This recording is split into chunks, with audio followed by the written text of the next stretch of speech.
Yep. I'd like to call the village board meeting to order on Tuesday, October 17th, 2023 at 5:30 p.m. Betty, could you please take roll call? Berto, Here. Shampoo, Here. Warner. Here. White. Here. Orozco. Here. Bell, And Bell is excused. he said he was going to Zoom. He said he was not gonna make this meeting. Okay. Is there a motion to approve the agenda as presented? So, second. Motion by Cox, second by Orozco. All those in favor respond with an eye. Aye. Opposed? Motion carried. Approve the minutes from September 19th, 2023 board meeting. Any comments, corrections? So moved. Motion by Cox, Second. second by Orozco. All those in favor respond with an eye. Aye. Aye. Aye. Carried. Item 5, comments, correspondence, and concerns from the public. Heidi, do you want to? So we did have a few items of correspondence in the packet. An email from Rodney Hadeen regarding the mill rate and concerns with it being too high. An email from Paul Heath concerning traffic in the village as a result of village improvements and overcrowding.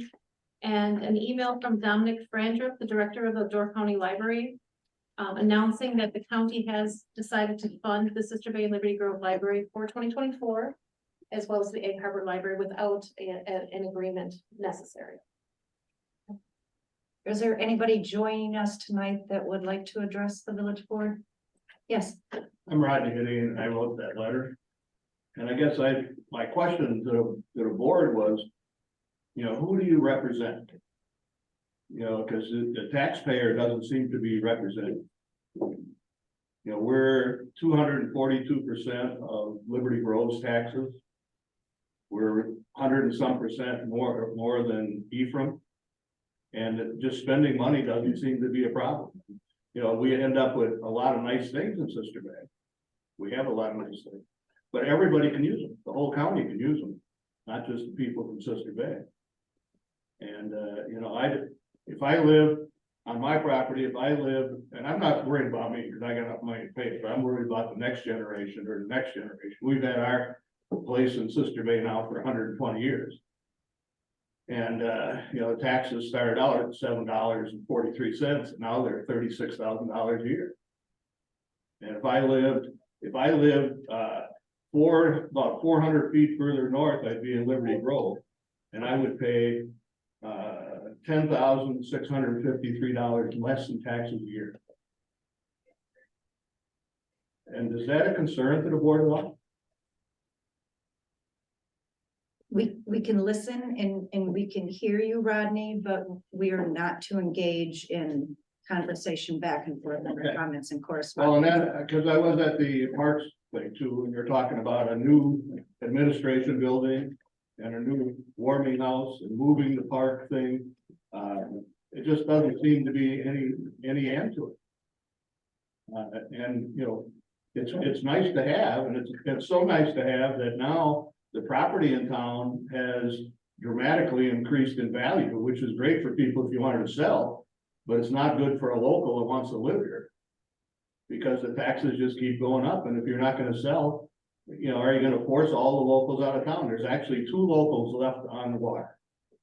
I'm one of them, and Wilson's the other one that I know of. And all the rest have been driven out of town for the taxes. And when I look at the total valuation of Sister Bay, that's another real question of mine is, how come the total valuation, the percent that I pay, is like 63% a difference than the total valuation? There's like 30-some% of the property in Sister Bay that's not paying any tax, or it's paying less of a mill rate. I don't know, on the finance side, if you take the full value of Sister Bay, and that's easy to get because you list it every year. And if you take the mill rate against that versus the taxes collected, it's nowhere close. Why is that? And I knew you had Maybe to your respond answer to it. could be, your question could be answered when we get to the budget period and we can have our finance director address that at that time. Okay. It's a concern. It's a concern, like I say, not so much for me, But it's concerned for the next generations. Are they gonna be able to keep paying the taxes as they go up and as you do the other things that you wanna do? I mean, I sat in the parks thing and it was, well, we want a new administration building, you know, the Wellesley building that you could have bought would have been nice to have, but you know, you didn't buy that. So now a new administration building and a new parks building and a new, place for the utility building. There's gotta be, and no use selling the property where the administration building is now, we'll make that into a park too. Doesn't seem to end anywhere. And I'm concerned for the next generations. Thank you. Thank you, Rodney.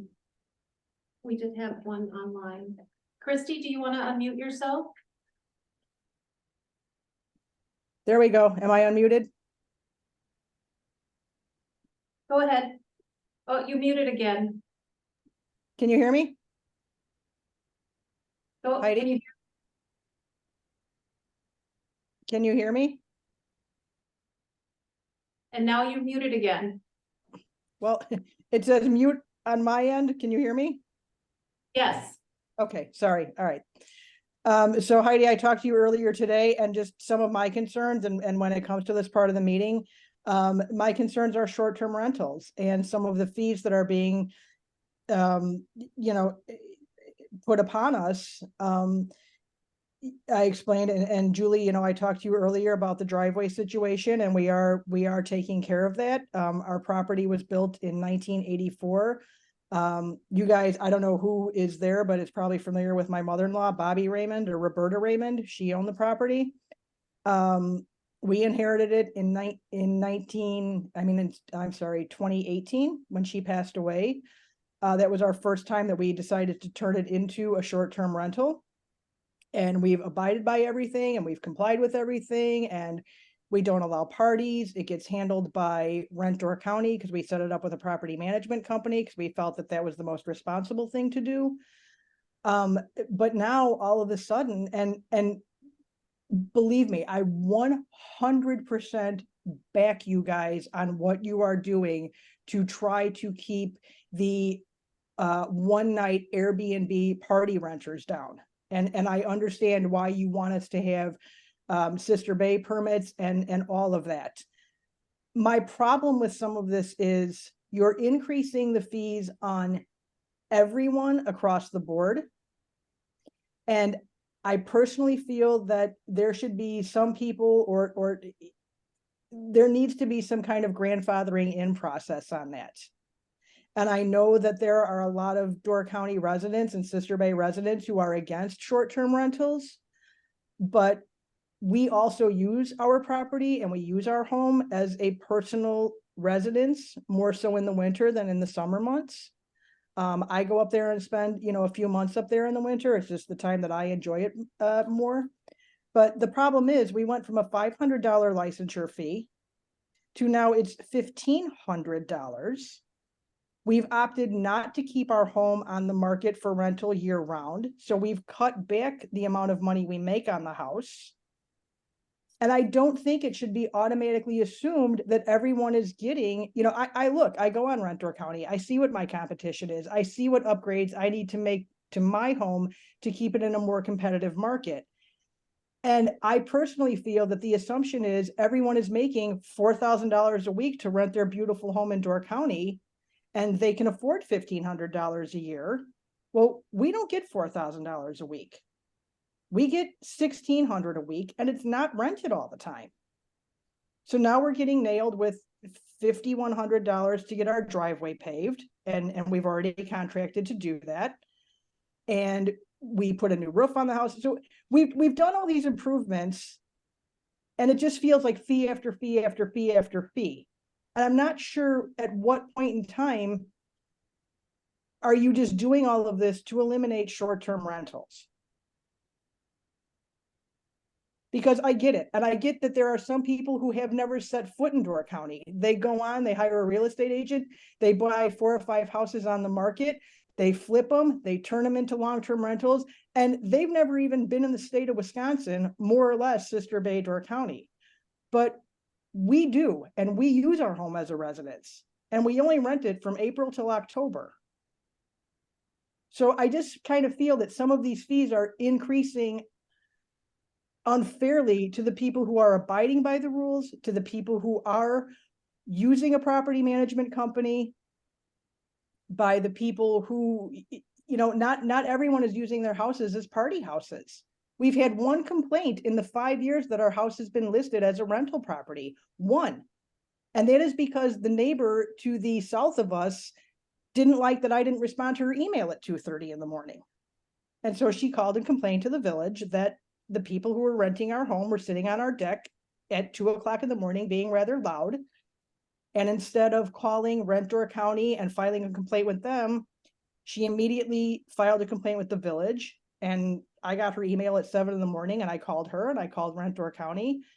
And she's like, oh, well, yeah, I filed a complaint with the village because you didn't respond to me immediately. Well, it was 2:30 in the morning. I was sleeping. So I understand that there are problematic homeowners and I understand that there are problematic short-term rentals. But for those of us who are not, and for those of us who are compliant, and for those of us who live in our homes, I also feel that the board is coming down on us rather unfairly. And we're all getting punished for the few bad apples in the cart. And I have no problem paying $500 for a short-term rental, but I do have a problem paying $1,500. And I don't think it's unfair to ask that we get grandfathered in somehow, because I'm sure I'm not the only person that is facing this situation and who is not causing problems in your community. I'm up there. I'm aware of what's going on. Rentor County wasn't going to renew our contract because they can't keep housekeeping staff. I understand you guys are going through housing issues and a lot of places have to cut their hours because there's no staffing. But by lowering and bringing all these fees down on short-term rentals, you're also hurting your own economy. Because my home is being rented to people who want to be there. They rent it for a month at a time. They're contributing to your economy. They're up there during events. So I don't understand. I would just like this explained to me somehow and how to make this work out to where it's fair for everybody. Thank you. Is there anybody else joining us tonight by Zoom or in person that would like to address the village board? Okay. All right, we will move on to item number 6, work session on the 2024 budget. Okay. So the work session is on, there's a link on page 17 of your packet. This budget has now at this point gone through all subcommittees of the village board. It's gone through the finance committee 3 times, and so it is before you to kind of finalize and to have a look over and to have your discussions about it before we have a public hearing. It has not been published. It should be published on Friday. That's the goal. Barring, any major changes that you do. So if you take a look at the attachment, I put together a number of explanations about the budget. First of all, right at the top, what we're looking at is a tax rate or a mill rate of $4.24 per thousand. That's down from $6.23 from the prior year.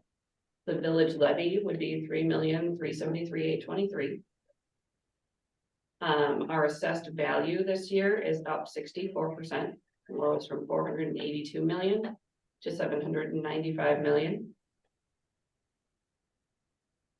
Net new construction has played a major role in the changes in our value in the past couple of years. We had another very large year for the village of Sister Bay with $21,250,000 of net new construction.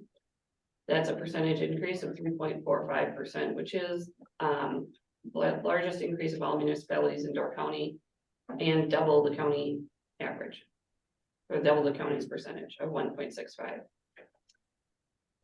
We do expect net new construction to continue to remain high for the next couple of years based on projects that are in the pipeline or that are currently under construction or that have been completed within 2023.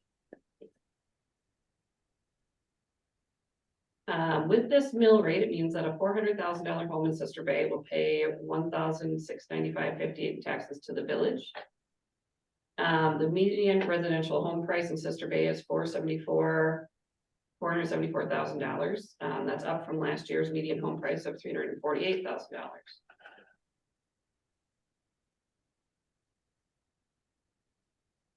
With this budget, we continue to see a really healthy fund balance. We are, rather than, we are trying to make as judicious use of funds as we can with fund balance and that kind of thing. We had been planning for a number of projects for a couple of years, knowing that we would start putting those into place. We have been, what we put into this budget is a use of fund balance in the general fund, so it will reduce our fund balance. Our fund balance is essentially a cash flow and cushion for the village budget. So that in between those tax collection times that we continue to have enough operating cash to fund our operations, that we are able to pay our debt service in a timely manner and all of that kind of stuff. So our fund balance will remain within our target policy limit of 35 to 40%. We're looking at about 37.5% for next year. That's down from what we're expecting to end the year at, which is about 42, 41%, and down from last year at 56%. We are also using fund balance in the debt service fund to make the balloon payment on the Pebble Beach loan in 2024. So we're paying a couple of loans off in advance. One is the Pebble Beach loan, the other is the Stony Ridge Development loan. We paid that loan off through levy and through sales of the property. And we are also paying off the Wiltsey property loan in order to do development on that property. We are also, you will see a big increase in the capital projects fund balance in 2023 to 2024. This is because you're expecting to take out a loan for broadband at the end of this year. And that will continue to sit and be a construction loan as you use it. So you're going to see a huge increase in fund balance on capital projects fund. That's totally expected. And it will go away. We are drawing that down. Pebble Beach fund will reduce to 0 by the end of 2024 because you're paying that loan off with everything that we have available. TID 1, you will continue to see a small increase. TID 1 is going to be paying back other funds. And so we're using some of the cash from TID 1 that one is generating to make payments for other projects within the village. TID 2 should turn from a negative fund balance to positive in 2024. So this is good news. Development that we've seen happening in TID 2 is paying off. And that money will stay in that fund and be able to be used for projects in that fund. Then you'll see the Marina Fest fund goes away at the end of 2023 and the ice rink fund stays about even at $36,000. Does anyone have any questions on the general overview of the budget before we get into the nitty-gritty details? Should we ask questions? It's up to you. You're the chair.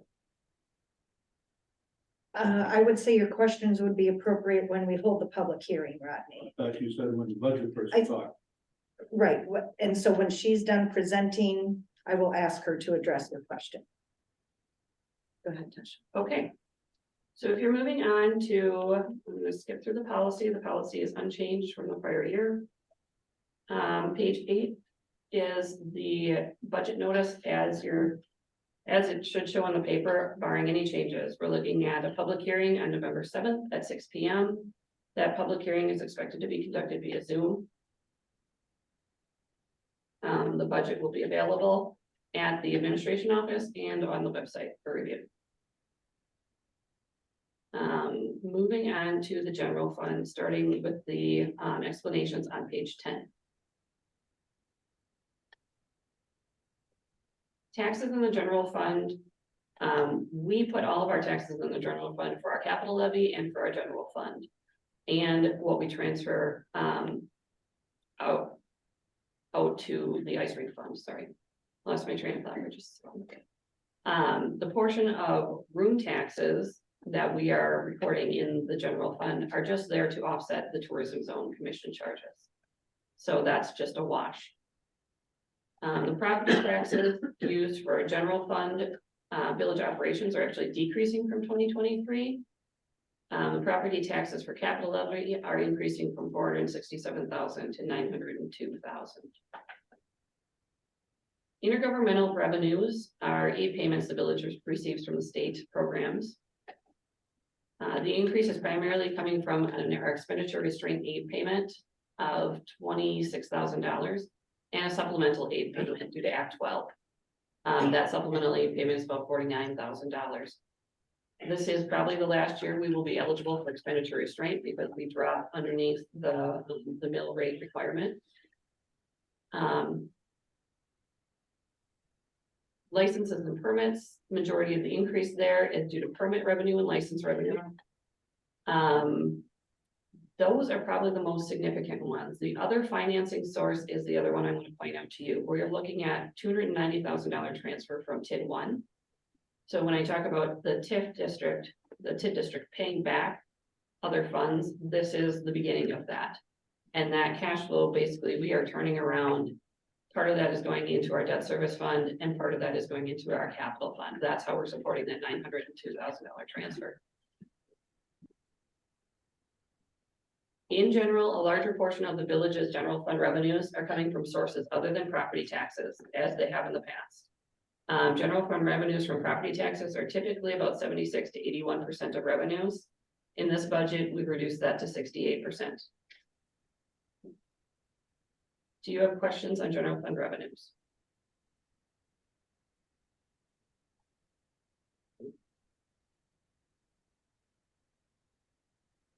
Okay.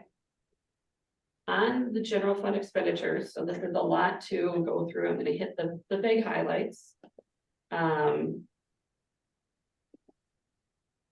You will notice an increase in wages in the administration fund. This is less of an increase in actual wages. This is a change in allocation.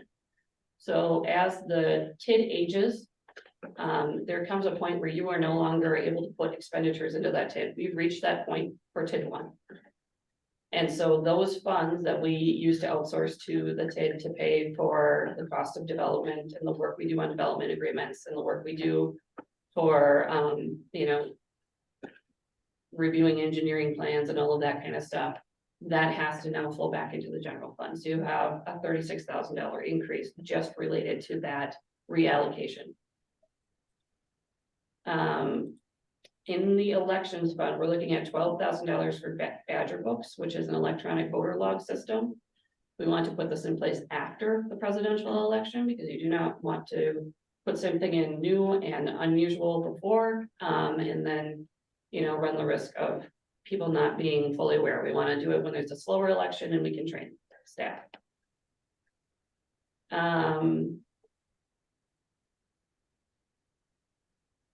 There are no really other big changes in the general government expenditures. So we're going to move on to public safety.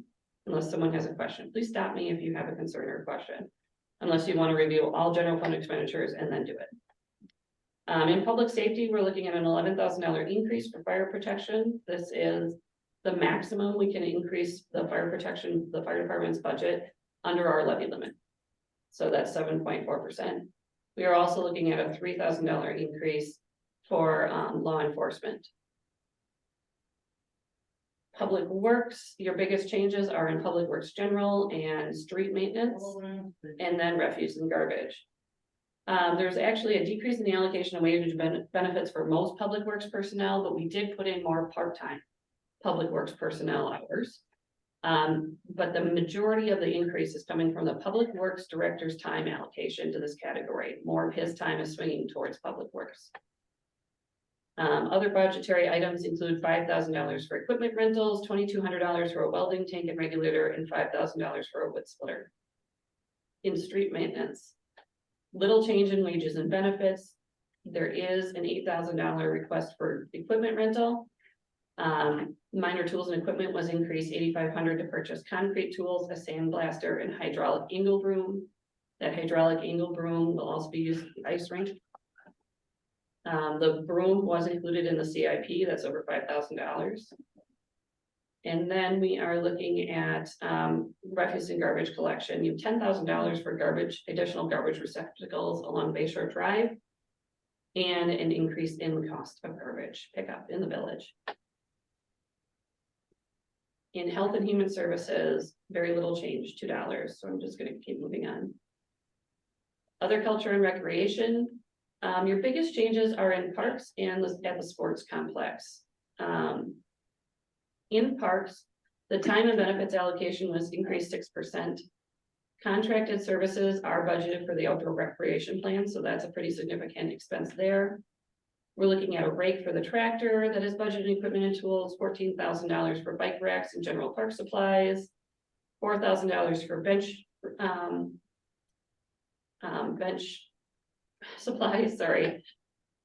And the budgeted repairs and maintenance increased to insulate the waterfront park restrooms, so those can be open longer.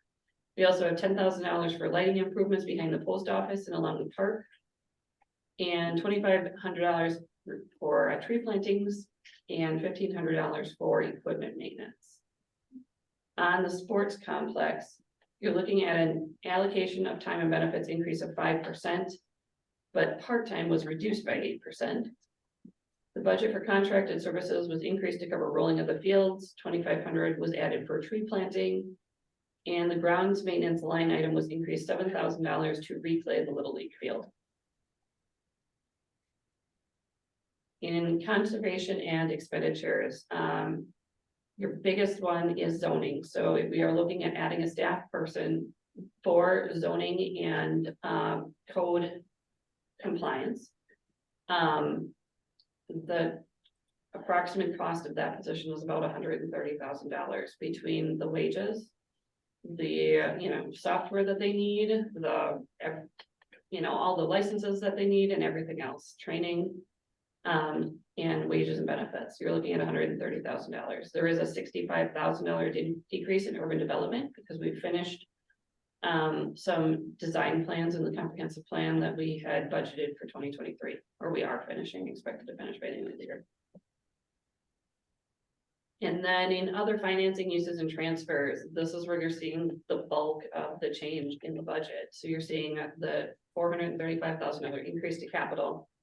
You're seeing a transfer to debt service to pay that Wiltse loan payment to finish the principal off.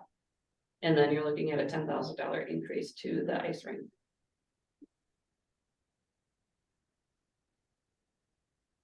Comments, questions on the general fund?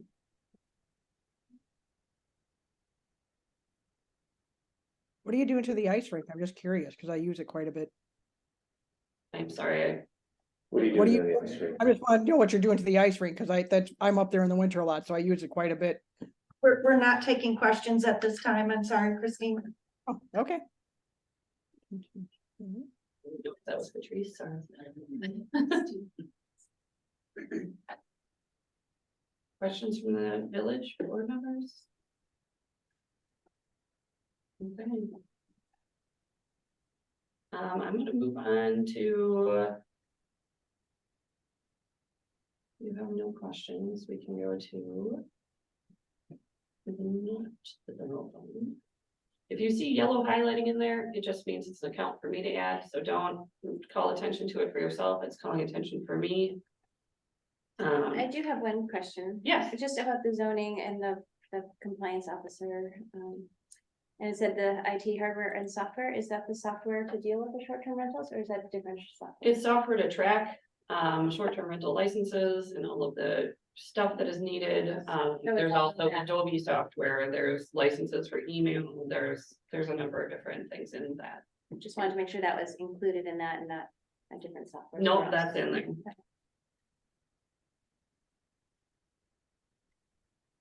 Okay, so we can go through Marina Fest and Ice Rink fairly quickly. That starts on page 46 of your budget packet. Marina Fest, closing the fund at the end of the year, so we can kind of stop talking about that one. What we're looking at in the ice rink is an increase in other revenue sources coming from the transfer and a little bit coming from public charges. We saw a pretty good increase in advertising revenue last year. We put a new TV out there to bring in digital advertising as well as the banner advertising. So working with the ice rink manager to try and, create additional interest. On the cost side, we're just looking at stopping the reduction of fund balance. So your employee costs are approximately the same, your service materials and other costs are also approximately the same. Any questions on the special revenue funds?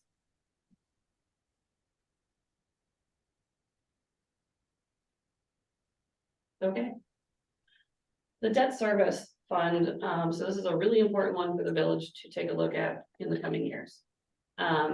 Municipalities in Wisconsin were able to borrow up to 5% of our equalized value. As of 2020, end of 2022, the village's legal margin for new debt was $20 million. So this is much improved from where we were 5 to 10 years ago. In 2023, the village's equalized value increased to $815 million. With debt payments made in 2023, the new legal margin for debt is $31 million. So this is really good for the health and future of the village. It's a significant improvement from where we were. The village is paying down debt fairly quickly. We're looking at between $1 and $1.8 million of principal being paid a year. So that's pretty significant. The largest existing general obligation borrowing that we have is the 2017 refunding bond. If the village did not add any debt, the chart you see on page 51, and do you want me to share my screen, Heidi? Would that be? I don't see that you logged in. I didn't, but I mean, I can. It's up to you. We can take a look. I can add this to the website if anybody wants to see it. You see the chart before you on page 51 of your screen. The darker debt is where our existing debt, and then the light gray area is our capacity in the room that we have. So making needed improvement. In 2024 budget, we're looking at 3 debt issuances. Paying off 3 debt issuances. We talked about this earlier. They're being paid off for a number of reasons. I've listed those reasons in your packet. We are looking to add new debt for several large projects in the village. The first debt is debt issuances for the broadband infrastructure. We're looking at that at the end of 2023. And essentially what we're doing is going to the state trust fund loan program to get a loan that we will keep as a short-term borrowing until that project is at or near completion. And then we will issue final debt. We will watch interest rates. We will, do our best to shop around and see what we can do to stretch that and to, do our best for the village. We're also looking at debt for the Wiltsey property and the Public Works building. That debt will be issued together. We will take out a bank construction note in 2024 and then secure the final bond financing likely in late 2024. This allows us to push some of those principal payments out into 2025 so that we can adequately levy for them or adequately fund them. Financing for the administration building, the Marina building, the Mill Road Triangle reconstruction is part of our financing analysis. We looked at this as an entire picture. I did not include it in your packet because the print gets so small that it's almost impossible for you guys to read, and it didn't come over clearly. If you would like to take a look at that analysis, I have that file from Baird and I can provide it to you. We would have to sit down and go through it. Would because that- It's pretty complicated. Would that be the picture on 51? So the picture on 51 is coming from Baird. That's part of that analysis. Yeah. But really, this is just showing past debt Capacity. and future principal payments that are scheduled. Yeah, because it would be tough for the same, is what you're talking about, you have what our projected debt capacity will be, well, not Yes. capacity, but what our projected debt. And you should be able to see that in your budget, Yeah, I like the going picture. out a few years. yeah, I was trying to make the picture in my head, Yeah. but that would be helpful to walk through. So the village will be able to complete these projects without significantly increasing the village's need for debt. In 2024, the village is levying $850,000 for the village's approximately $2 million in principal and interest payments. The plan, the financing plan holds the village's levy for debt to approximately $850,000 every year. Going forward. In order to keep the levy for debt service at that level, the village will be using tax increment generated funds from TID 1 to make principal payments on that debt. Prior to this point, the village has been levying for the TID debt because the TID was not in good financial health. In very recent years, the TID has improved remarkably. The TID is now generating enough increment to start supporting its own debt payments. With the TID able to make its own debt payments, the levy for debt will be able to cover debt for the new projects without any additional tax burden.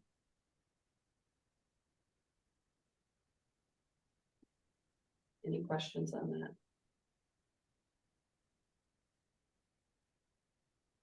You know, Denise and Don saw this, you know, and heard it directly from Baird and from our financial advisors.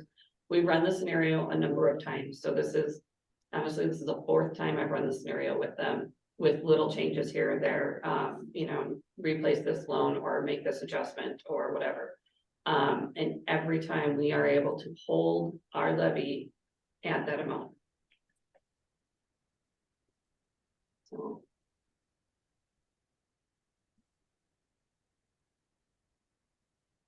Any questions on debt service? So when will we be out of the red? I'm sorry. On TID 2. TID 2 should be in 2024. Oh, okay. So, and actually in TID 2, we haven't, we've been hoping to do the pay as you go method, which is that you generate the rec increment before you put in anything for projects. But we need that development to come. Now we're starting to generate the increment, we can bank that, keep it in the fund balance, and when development starts going in that direction, we have the funds to actually start to lay those projects out. Okay.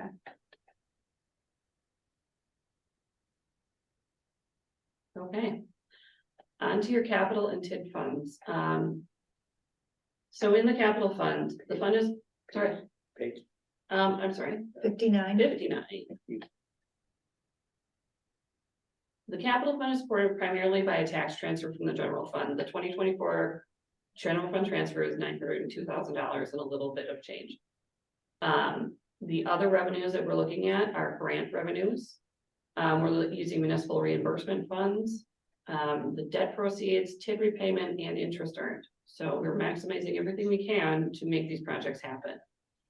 The 2024 projects include work on the village hall, the public works building, new building and demo, a new bus, a 2011 truck replacement, a vehicle that will go in the new building, new public works building, a new mower, a fire station weight room equipment replacement, a gear washer for the fire station, the infrastructure on the Wiltsey property, the Highway 57 trail, the Highway 42 trail, a concrete for the batting cage, some projects for the library, and the broadband infrastructure.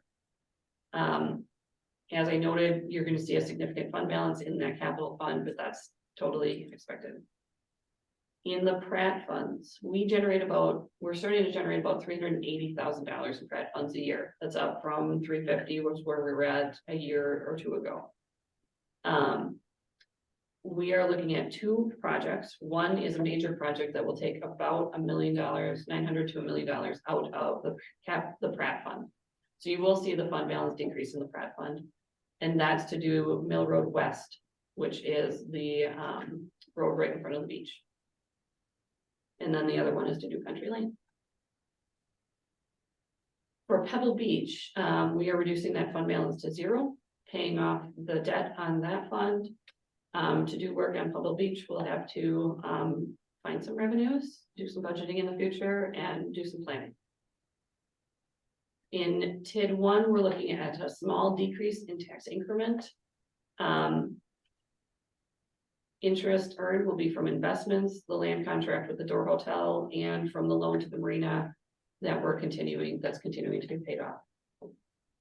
The TID is repaying borrowed funds at this point. The only expenditures should be the TID fee and the transfers for the repayment of advances. And then in TID 2, you're seeing it pull out of the red into a positive territory.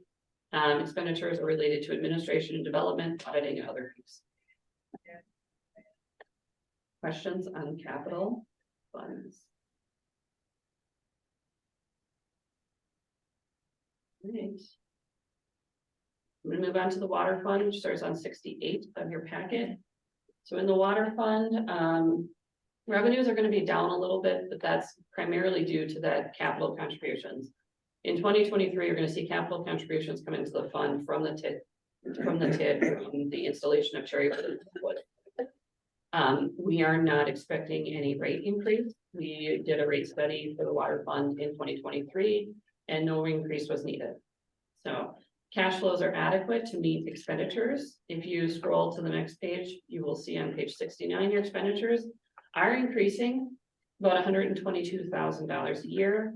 We're looking at making just a little bit of net income, almost $4,000 in the water fund. You are seeing an increase in employee costs. You are seeing an increase in services, supplies, and fixed charges. Across the board, you're seeing increases. Services, it's a lot of electrical costs, rate increases, internet expenditures, GIS work, all of that kind of stuff. In supplies, we are looking at some one-time expenses or some not as often expenses. The big one is hydrant repainting. Half the hydrants will be repainted in 2024 and another half in a couple of years. And that expense is pretty significant. It's $35,000 off the top of my head. And then we also budgeted $4,000 for booster pumps at well 2. In fixed charges, you're seeing a change due to the impact fees for a refund of the water tower impact fees. That's primarily what you're seeing there. As far as capital purchases in the water fund, you're looking at meters, continuing to replace meters, and we're replacing meters with some cellular meters. Should increase our efficiency. Hydrant replacement, you're looking at work on the well number 3 booster pumps, truck replacement, and GPS surveying equipment. Most of the capital purchases are going to come out of replacement funds and then the rest from excess operating funds on hand. So no debt in the water system. Any questions on water? Okay. On the wastewater system. The wastewater budget, we're looking at an increase in revenues of $212,000. This is not a budgeted rate increase at this time, but a rate study will be performed in 2024. We generally do them in late spring, and if there is a rate increase, it usually takes effect either July 1 or September or October 1. Sewer services, at this time, no rate increases is budgeted, but we are looking at an increase due to usage and customer numbers. Septic and holding revenues are budgeted to increase based on the historical trends. Late payment penalties, the increase in penalties is primarily from hauled waste invoices, not from general customer charges. On the expenditure side, you are seeing some pretty significant increases in services. The main one being sludge hauling costs. Sludge hauling costs increased 50% last year, and they're increasing another 50%. They're absolutely hammering us. We are looking at some other options because not only are we getting hit, but so is Ephraim, Bailey's Harbor, everybody else in Northern Door County, because we all have to haul. So we're looking into different ways we can treat the sludge. Let's see. Supplies, various small changes, and then some one-time items. And materials, you're looking at an increase in chemical costs. That increase hasn't stopped. That came out of COVID and it just hasn't quit. And then in fixed charges, we're looking at an adjustment lower on fixed charges for insurance. So debt service costs, you have debt service in the wastewater fund related to the USDA financing. That USDA financing is at 1.75%. And then you're looking at the capacity settlement, which that financing is at 1.95%. So those rates sound pretty good right now. Any questions on wastewater? All right, moving on to 86, which is your Collections fund. Hey, Tasha, I should know this, but so wastewater is combined with Liberty Grove, right? That's one of it. No, wastewater is our wastewater plant, so the only way, we charge out to Liberty Grove Okay, for, water and collections primarily. There are some, charge outs here under the wastewater plant because the, main lift station falls under the wastewater plant. okay, So, and that Liberty Grove utility district also uses, okay. Thanks. so pretty minimal. Okay, and on the wastewater, sorry, collection fund, I realize I have an error on my staff report, should say 2024 budget collection fund on page 86, sorry about that. We're looking at essentially very little change other than those capital contributions. You are looking at a revenue decrease. We expected this coming out of the 2022 rate study. More of the funds were shifting towards wastewater, and less towards collection.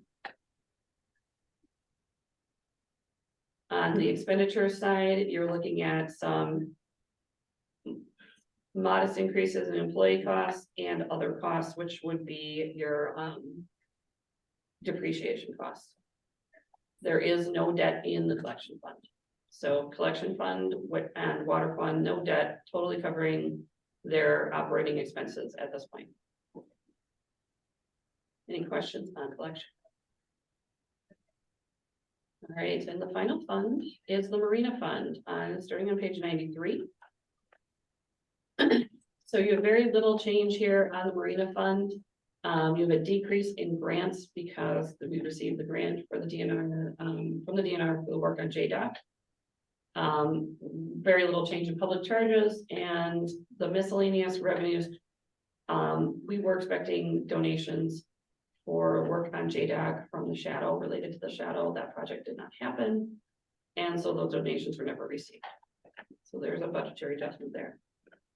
On the expenditure side, you are looking at an increase in employee costs. You're looking at adding 1.5 employees to the marina. One would be a full-time marina manager, marina assistant manager, and the other one would be a marina maintenance person. That position would be part-time. The supplies and maintenance decrease is the adjustment to dock maintenance. This is per the CIP. So we're just taking the CIP and putting it into practice. And then the adjustment to the boathouse for $50,000 to determine what needs to be done with that boathouse. The marina income is expected to drop down to about $52,000. Capital items for 2024 include $75,000 for a boardwalk from operating funds. And then all other capital items were included in the budgeted expenditures. The marina is budgeted for net income. You are seeing the debt service costs there. You're seeing $173,000 in debt service costs. On the 2017 bond plus the internal TID loan. They will decrease cash based on what we have budgeted here.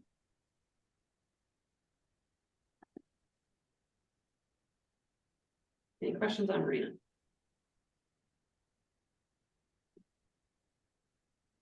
Any questions on the entire budget? Any concerns that you see or anything you want to arrow?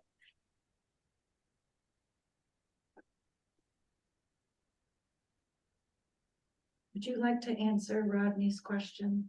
So I'd like him to restate his question because I wasn't really clear on what your question was. The total valuation of the building, Yes, which you said was 795 million. yes, Okay, and the mill rates 424, 424 or 00424. and that gives you, okay, so you take the valuation 795 million times that mill rate. Uh-huh. And you get the taxes, Mhm. but you don't get the taxes. So what does that give you as taxes? It gives you $3,373,000 and some change. Well, last year when I looked at the thing, the total mill rate And I don't have my calculation. Okay, So what is the taxes that get collected the taxes that get collected next year? for the property taxes that are collected, you have. $3,373,823. That's the tax levy for the general fund. Then you have tax increment. Which we're projecting at this point to be $809,014. That's the total Yeah, property tax I collected. don't have. So that total is $4,182,837 in taxes. And how does that compare with the mill rate times the $7.95? That should be 474. 473. I did it earlier today. That's the only reason I'm pulling it off the top of my head. Because last year that didn't come out at all when I did that. When I took I don't know what, the full mill rate, which last year was, but last year, it was 458 million, something like that in valuation. 482, yeah. Times the mill rate, Mm-hmm. came out to be like 2,934,000. I Okay, think but you we only, got but it there. actual property taxes collected were only $1.8 million. That's because that's the, 63% of the mill rate times the valuation. okay, I see where you're going. That's the allocation into the general fund. So the allocation into the general fund of our total property tax collected for 2024 is $2.5 million round. So the tax rate, the mill rate, does not go to the taxes. It's not, No, the mill rate is the taxes, but that tax allocation gets divided up between the general fund and the debt service fund and the capital fund. so that's where it goes wrong because of all the debt we have. So the mill rate is not coming in to pay the village tax, the work, all the things that you had here and all the budgets that you just talked about. Mhm. There's a mill rate that should pay that. But you're saying that mill rate doesn't really, it has to service a lot of other things versus paying the taxes and paying the expenses of the village. That's Is true. that where Sister Bay's gone so wrong compared to Liberty Grove and other places? Or what's gone wrong? I don't think that Sister Bay has gone wrong. Well, certainly that. No, I don't, I really don't think. Compare it with it any other place in the county, it's way, way different. I don't want to get into, No, I understand. Yeah, I just, I'm not- your allocation of taxes is different and each taxing jurisdiction chooses different ways to fund those allocations. And to fund their operations. I mean, we sat down last year, I'm pretty sure, and we went through a bunch of different things that are different with the village of Sister Bay from town of Liberty Grove. Why are we different from them? We can certainly sit down and go Well, over that that's again. the I think you question. sat down with You know, Julie you too. went through this tonight. I'm listening to the thing, and I assume that every department had a meeting with somebody, okay, to determine what their budget could be. And compare that to, best practices in other villages and other things, which is just common business to do. But otherwise, I see the village board here, if this is the first time that you've been through the individual things, I don't know that you're asking the right question. We've been through a lot of debriefing. We've actually, it's been very collaborative over many months. Okay, And a lot of the information is actually publicly available from previous meeting notes. And it's really, I mean, you're asking great questions. And I think we do want to make sure we are being fiduciary responsible to the village. But I will say, we have combed this over very detailed, I would say, which is why there's not as many questions. Because this is what the 5th time many of us have seen pieces of this. Right. Yeah. And then there are things that were eliminated from this budget. There are things that were well, that was shuffled kind of around. a question to ask. And It pushed seems out. like nothing was. Not tonight, you're seeing a very finalized version of the budget. But this is, I mean, we had the 3 or 4 finance committee meetings after several personnel and parks and utilities meetings and. You know, really, we start capital planning back in May. And budgeting is in June. So we, as staff or as the village board, we're digging into those things.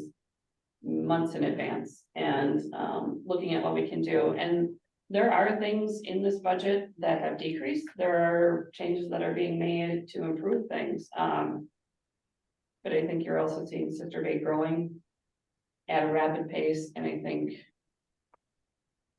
I don't want to speak for the board. You guys are the ones who are. Well, it is growing at a rapid pace. Yeah. And so are the taxes that are coming in. At a very rapid pace. So if there's specific questions, I want Tasha to be able to answer them, but conjecture and opinion, I think that's left for I maybe. guess this is my last question. Is public there a hearing. target that the board has in the future of where they want the mill rate to be? In the past, I've been on the finance committee for a long time, and in the past, we had set a 3% increase goal. And for staff to work within that percentage point before it's presented to any of the committees or the finance committee. So that they had a starting point, and staff would work through that and see if that was doable in the past. That did not work this year. I will say, if you look back at previous budgets, there were 3 years in a row where the mill rate did not increase at all. We did not change it. And what we're looking at doing and what we've talked about on the finance committee. And what you will see in future budgets is to keep that debt levy at $850,000. By doing that, you are limiting the rest of the village to essentially live within its means. So if we get an increase in assessed value. That's all we get. We get net new construction or an increase in their tax levy. That's it. Well, you So- said net new construction though, but the existing property went up dramatically. Not In- this, you talked about the increase, and in fact, one of my questions was. How much did the existing property value increase? You talked about how much was new construction. The existing value of the village, the assessed value, Without. your change in valuation is $291,000. They had $291 million, sorry, not thousand. That's the increase in valuation. Okay, that's includes the new construction, That's excluding new construction. excluding. And that percent was 60-some%. You had a 64, I don't know what that exact percentage is, but you had a 64% change in the assessed valuation.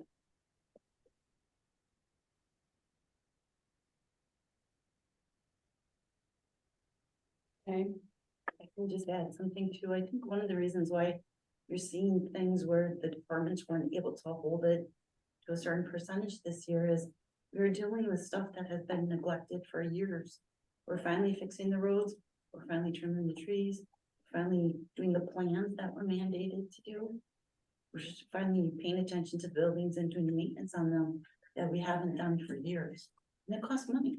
But if you continue to let it slide, it's gonna cost more money in the end. I mean, we're seeing that with some of these structures right now that are beyond repair because we have neglected.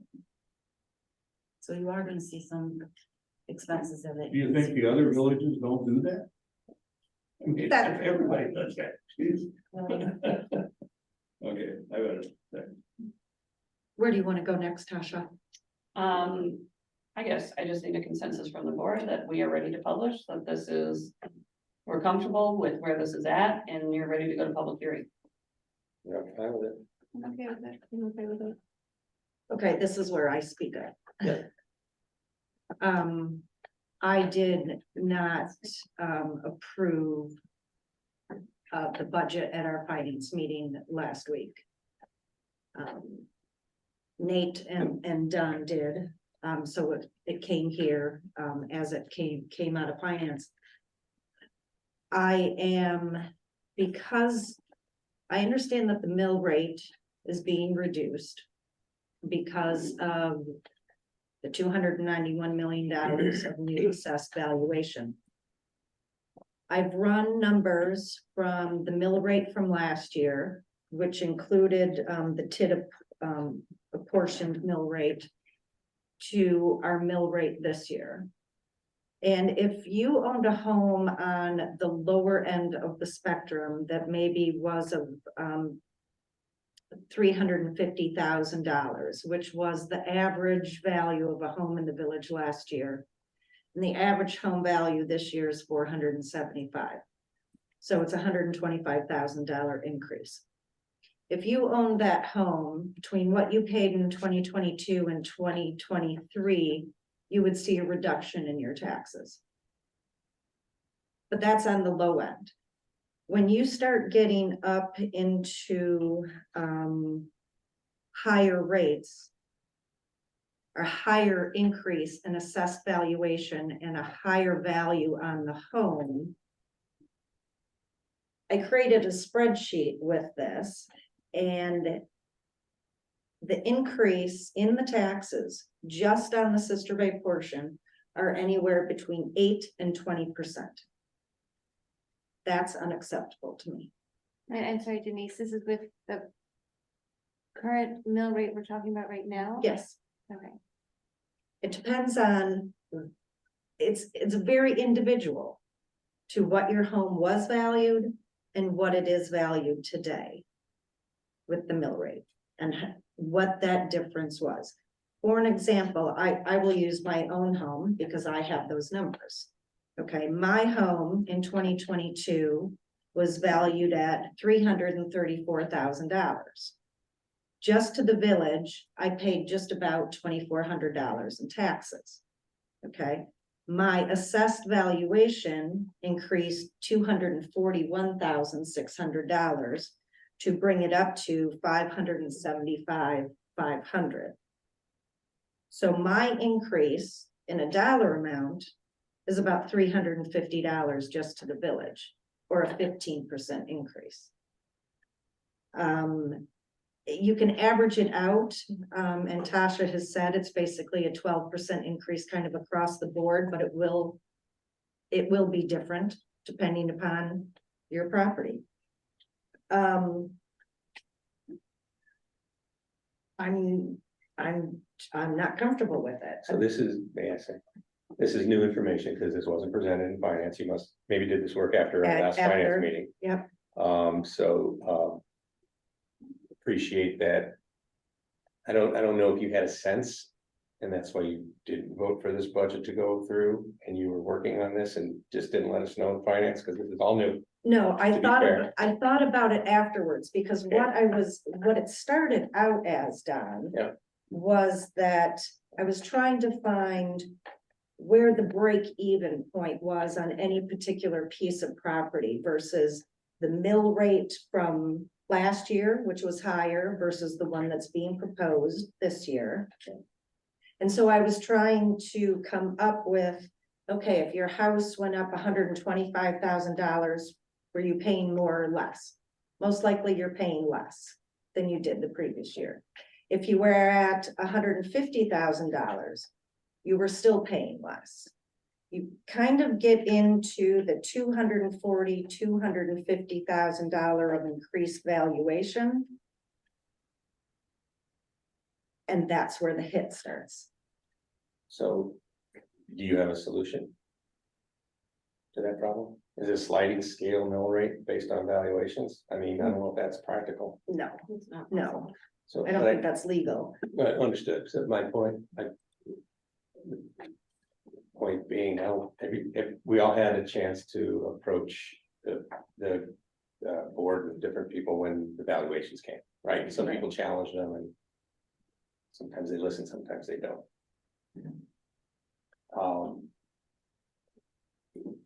I didn't expect it to come out this way when I started it, I guess. Understood, and I don't know if there's any perfect solution to where if a property increases from 300 to 500,000 or 500 to 900 or any of those things. Those are rare occurrences. So that's why I asked if you have a solution, because now if you're sitting, since you offered your property as an example, on a property that is now valued at over $500,000 when 2022 is at $300,000, and you're being asked to pay $300 more a year in taxes for a property that's valued over $500,000. Part of me says, okay, I get that,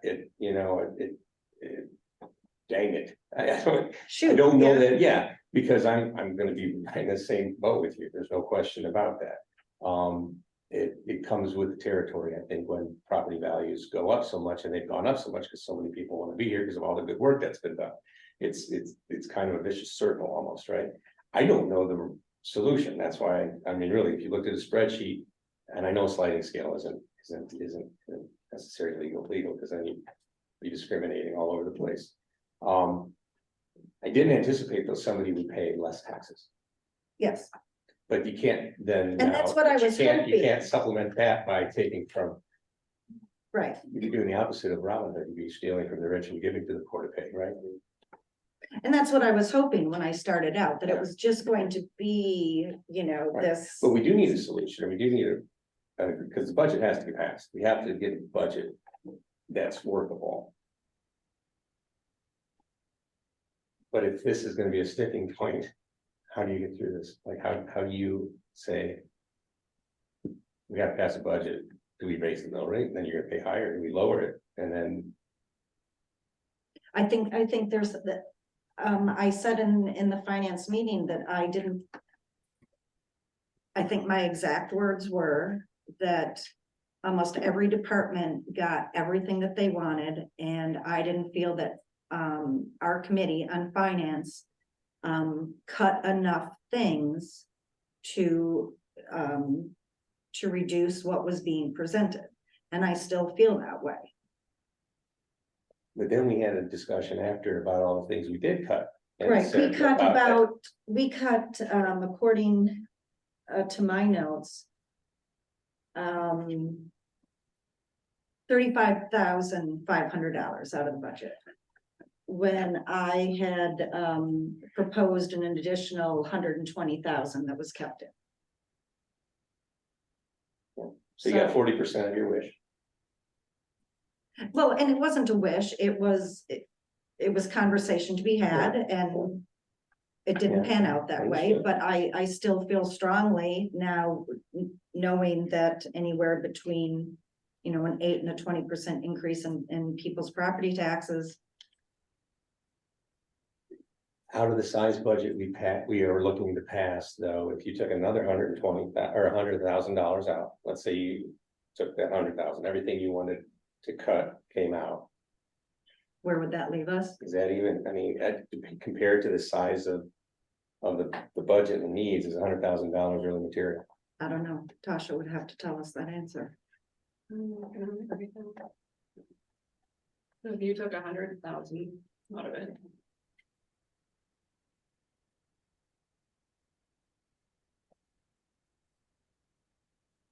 $9 increase.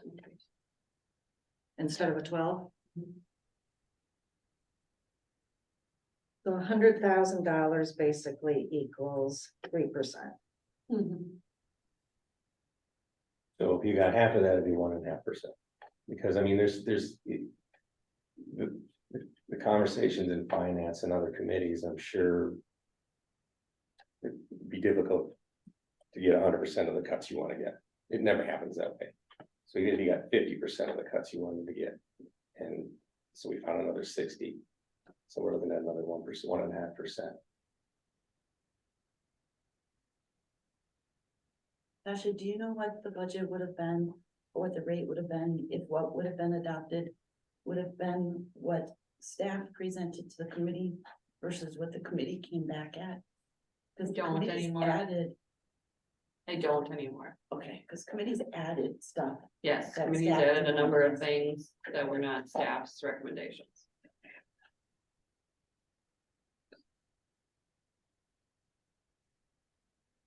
Right, staff starts with a budget and we come out of that, and then we go through subcommittees and Or there's things that are added that are discussed in committees and there's a motion to add that to the 2024 budget.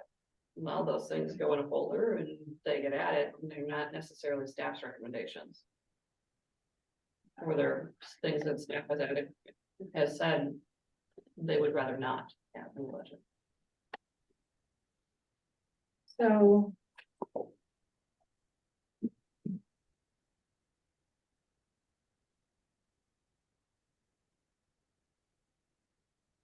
What, can you tell me what the total cost of the COLA for, the employees was? Just one Yes, round number, $14,000 okay, for the COLA? What's all cost of living increase. I wouldn't take it off the employees. No, I was just asking for a number. And that's $14,000 to the general fund.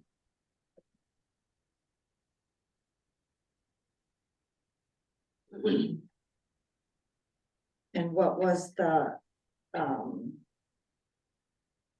3% wage increase total? I don't remember that one anymore.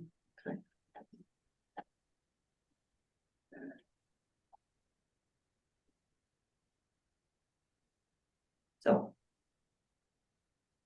This budget can still pass,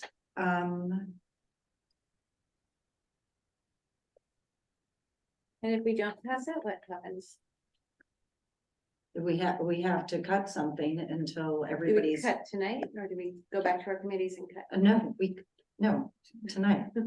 Tasha has to have a number for Friday. It has to be published in the newspaper. The thing we don't know is no matter what we cut right now, if that person that had a $200,000 home and went to 300,000, if they're gonna actually still see a decrease or not, more likely they are. Yes, So we don't solve that. well, We don't solve it. well, the people on the lower end that have homes that they'll gain more, they'll pay less taxes. I mean, everybody will pay less taxes. It still might be at a higher percentage rate. But it won't necessarily be anywhere between 8 and 20.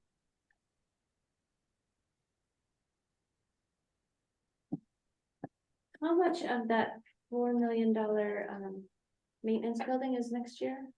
I mean, that seems like a lot. It's $1 million more than the admin building. It's 2 buildings. It's the cold storage. Seemed awfully, And I understand that things have, I disagree a little bit with Julie.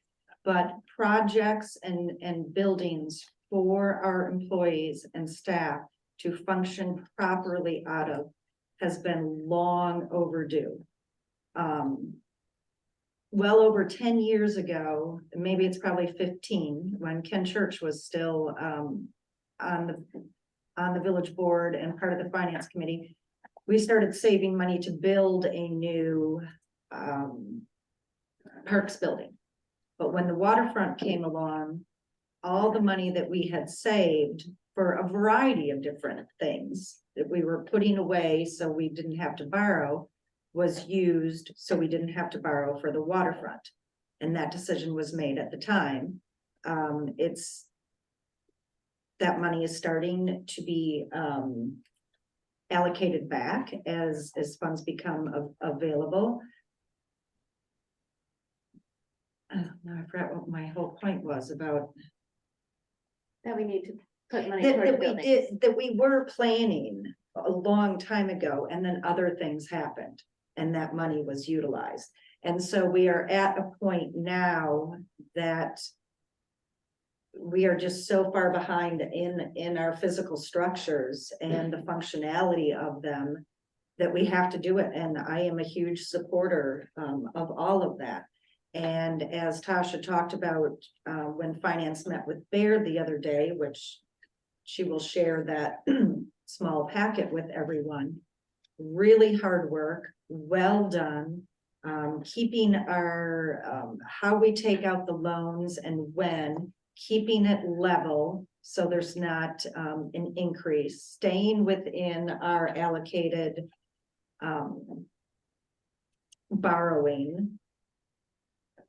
So I mean, I'd be all for trying to find $100,000 to reduce it to 3%. And if we can find more than that, then that's fine. But it's something. Does that taking it off the maintenance building help, Tasha? Does, Taking the 100,000 off the cost of the maintenance building? don't think that will move the needle on the debt service at all. I mean, you're talking about $100,000 in interest in over 20 years. That's it. I mean, I don't know, one of my proposals was the maintenance building demo in 2024 is $75,000. Was that general fund? That's capital. That's capital. That's capital, but you're talking about a general fund transfer, so still impacts the levy. Okay. Because I felt that we could push that off to 2025. And save that $75,000 there. Did you have an answer for me at finance when I brought that up? You have, right now, we have already pushed a lot into 2025, and you have $1.1 million in capital levy in 2025. I mean, staff will have to look at that and make changes. There is no way we can levy $1.1 million. I got really creative this year and used everything I could. But we can't do that.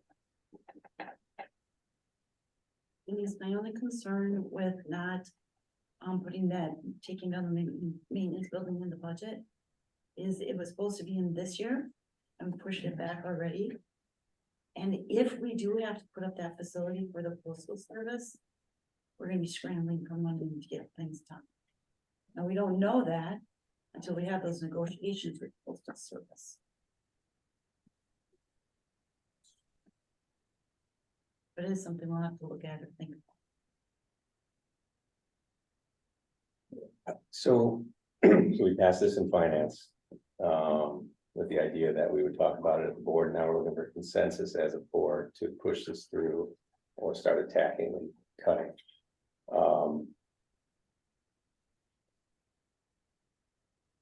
Last week, when we passed this budget, I didn't anticipate sitting here trying to find cuts. There's no question about that. So this is a surprise.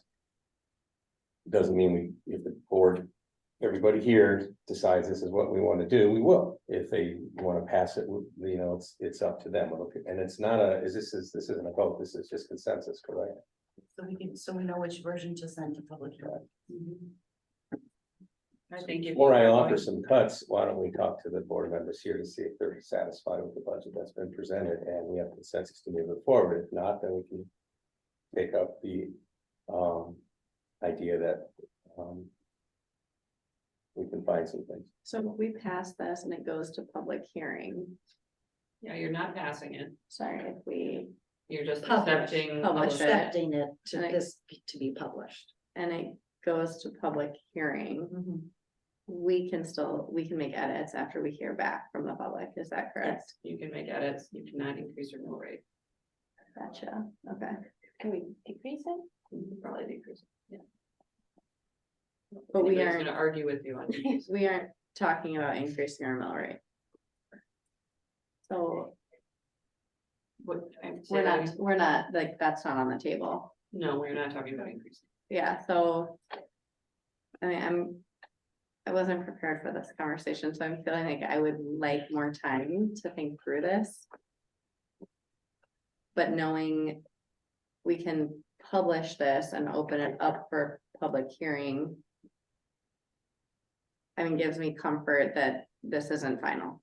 So, like personally, I'm comfortable moving forward as is, knowing we may need to make some cuts, but I'd rather make cuts like thoughtfully than just start wiping things off, because I know so much thought has gone into this, but I appreciate the math you did, because that is important, but I guess that's where I'm at right now. I think moving it forward maybe is a good idea, and then once it's published, hopefully people will look at it and calculate their taxes, and then we'll come forward at the public hearing, and then we can hear from the taxpayers as long as they see the notification. And Which includes all of us. yes, We're all- and then they can tell us how much their taxes have increased, and then we can go from there, but maybe in the meantime, we can look it over what we all feel could maybe. I would say I would discourage you from making major changes after the public hearing. So what the public sees is essentially what your budget should be. Yeah. Minor changes, okay, you know, a couple thousand here, a couple thousand there. But if you're going to drastically change the budget, then we should be republishing. Yeah, and every house is gonna have a different story and picture of what taxes they're gonna pay. So we have a lot of. If there's 500 households, we've had 500 opinions to try and satisfy. Maybe in different ways, which. Isn't possible. But you have to satisfy a village in the aggregate, you just kind of have to. Yeah, I mean, yeah, every property is unique, and I appreciate Denise, that you brought this up, and I understand your point, but also like Don said.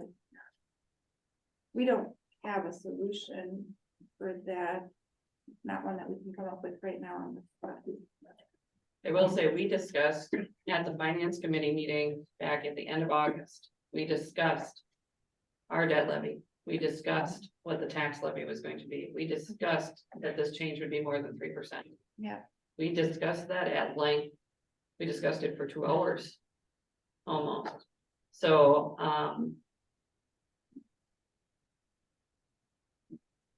should not be a surprise to anyone. 20% is a surprise to me. 15% is a. Because there was.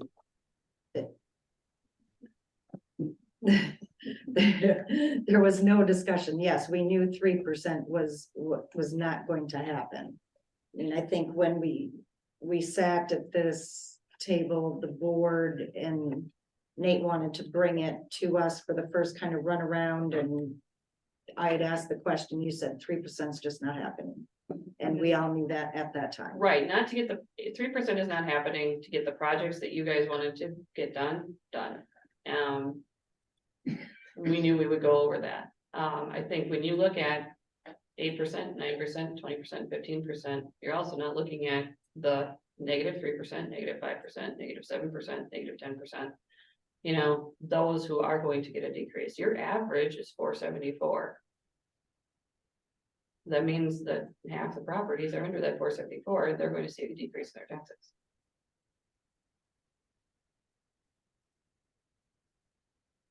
Half of our properties are under. If the average is 474. That means the average value of approximately half the properties is under that. I don't know that that's median, it's average.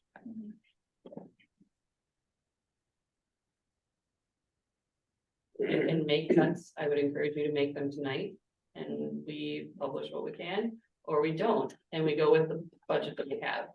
This wouldn't be my decision because I only am in the committee of the Marina Fest Committee. There's a fund balance in that we have to distribute and have to go somewhere because we're closing it out. It's like $32,000. We will not apply that. That is for the nonprofits. That's their money. We simply hold on to it. That's always been the understanding. I have applied fund balance everywhere I can apply fund balance. I mean, if you look at our debt service fund balance, we're applying $500,000 in fund balance to get down to $12,000. So that's levy you're not using in order to pay off debt. You know, we're reducing the general fund balance to where we're comfortable with it. If I don't know how else to, you know, it's up to you guys. This is the village's budget. So Tasha, it would have to be at one of the capital projects, is what you're saying? No, it's not, doesn't have to be a capital project. It could be, there's $25,000 for Christmas decorations, additional ones, stuff like that. So we could decide to say, nope, no additional Christmas decorations. We could decide to say $14,000 for bike racks. Nope, we're not gonna do it. We can decide to say the police, $3,000 for police. Nope. So there's ways we can pick through this if we chose to. What we decided to do in committees over the last few months was not cut those things because we thought we would be a village to desire those things. So we have to maybe find, or cut them, I mean, Well, Or or we we say- cut a percent across. No, you can't really do that necessarily, because things like a wood splitter, you either buy it or you It is what don't, it it's is. not a percentage thing, you know, a new truck. So you really have to start looking at those, and you need those things, you know, I mean, we have trucks from 2000. so we have the discretionary ones. Yeah. Spend. Repairs, whatever, there's quite a few, you know, but again, I'll go back to if it's 100,000. We cut 30. And then if you're looking for another 100,000, and if you can get 50 of that, would that satisfy you, or should we just push this thing forward? We live in a democracy. Yeah, I know, So, and we voted as one in the finance meeting. right. Yeah. I just, I know, and you did math afterwards, I get that. Yeah. that's I was totally hoping fair. it was gonna Totally turn fair. out different. Yeah. So, yeah, if. You know, you wanna publish it as it is? I mean. I know that these changes happen at the 11th hour and this is how budgeting goes. I feel like we have deliberated, this is helpful information. I would recommend we publish instead of make cuts. Because we have spent so many months developing the budget, so that's where I'm at right now. Okay, so let's just go around the table. Allison, if there's consensus, then we just stop this conversation and move forward. Publish. I just have a question before we go forward. Or a comment. Well, can I finish around the table first? Yep, sure, Definitely. go ahead. Yeah, I'm fine with it. Publish? Publish. Okay, so there's a majority, we're gonna publish what's here. Go ahead, Patrice.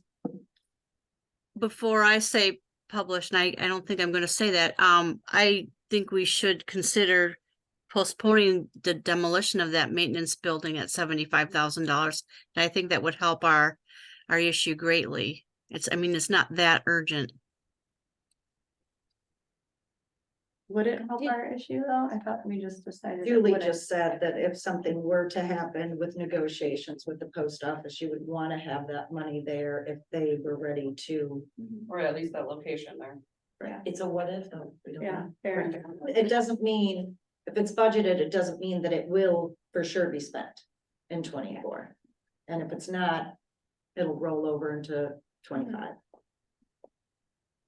Okay, so there is general consensus. We can. Thank you for listening to me.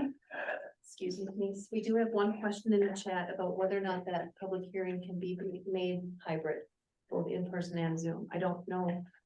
Tasha mentioned it was via Zoom. That's what was decided earlier this year, was that it was via Zoom.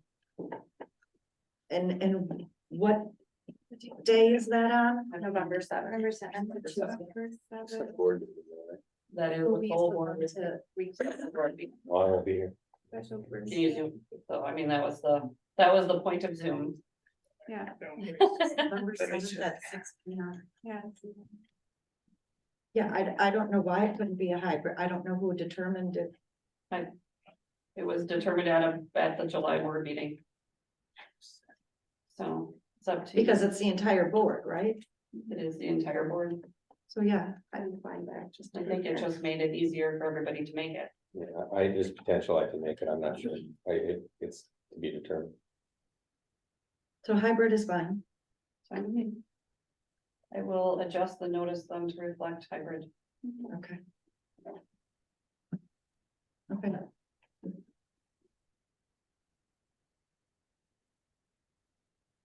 All right. Dave Lino, are you with us?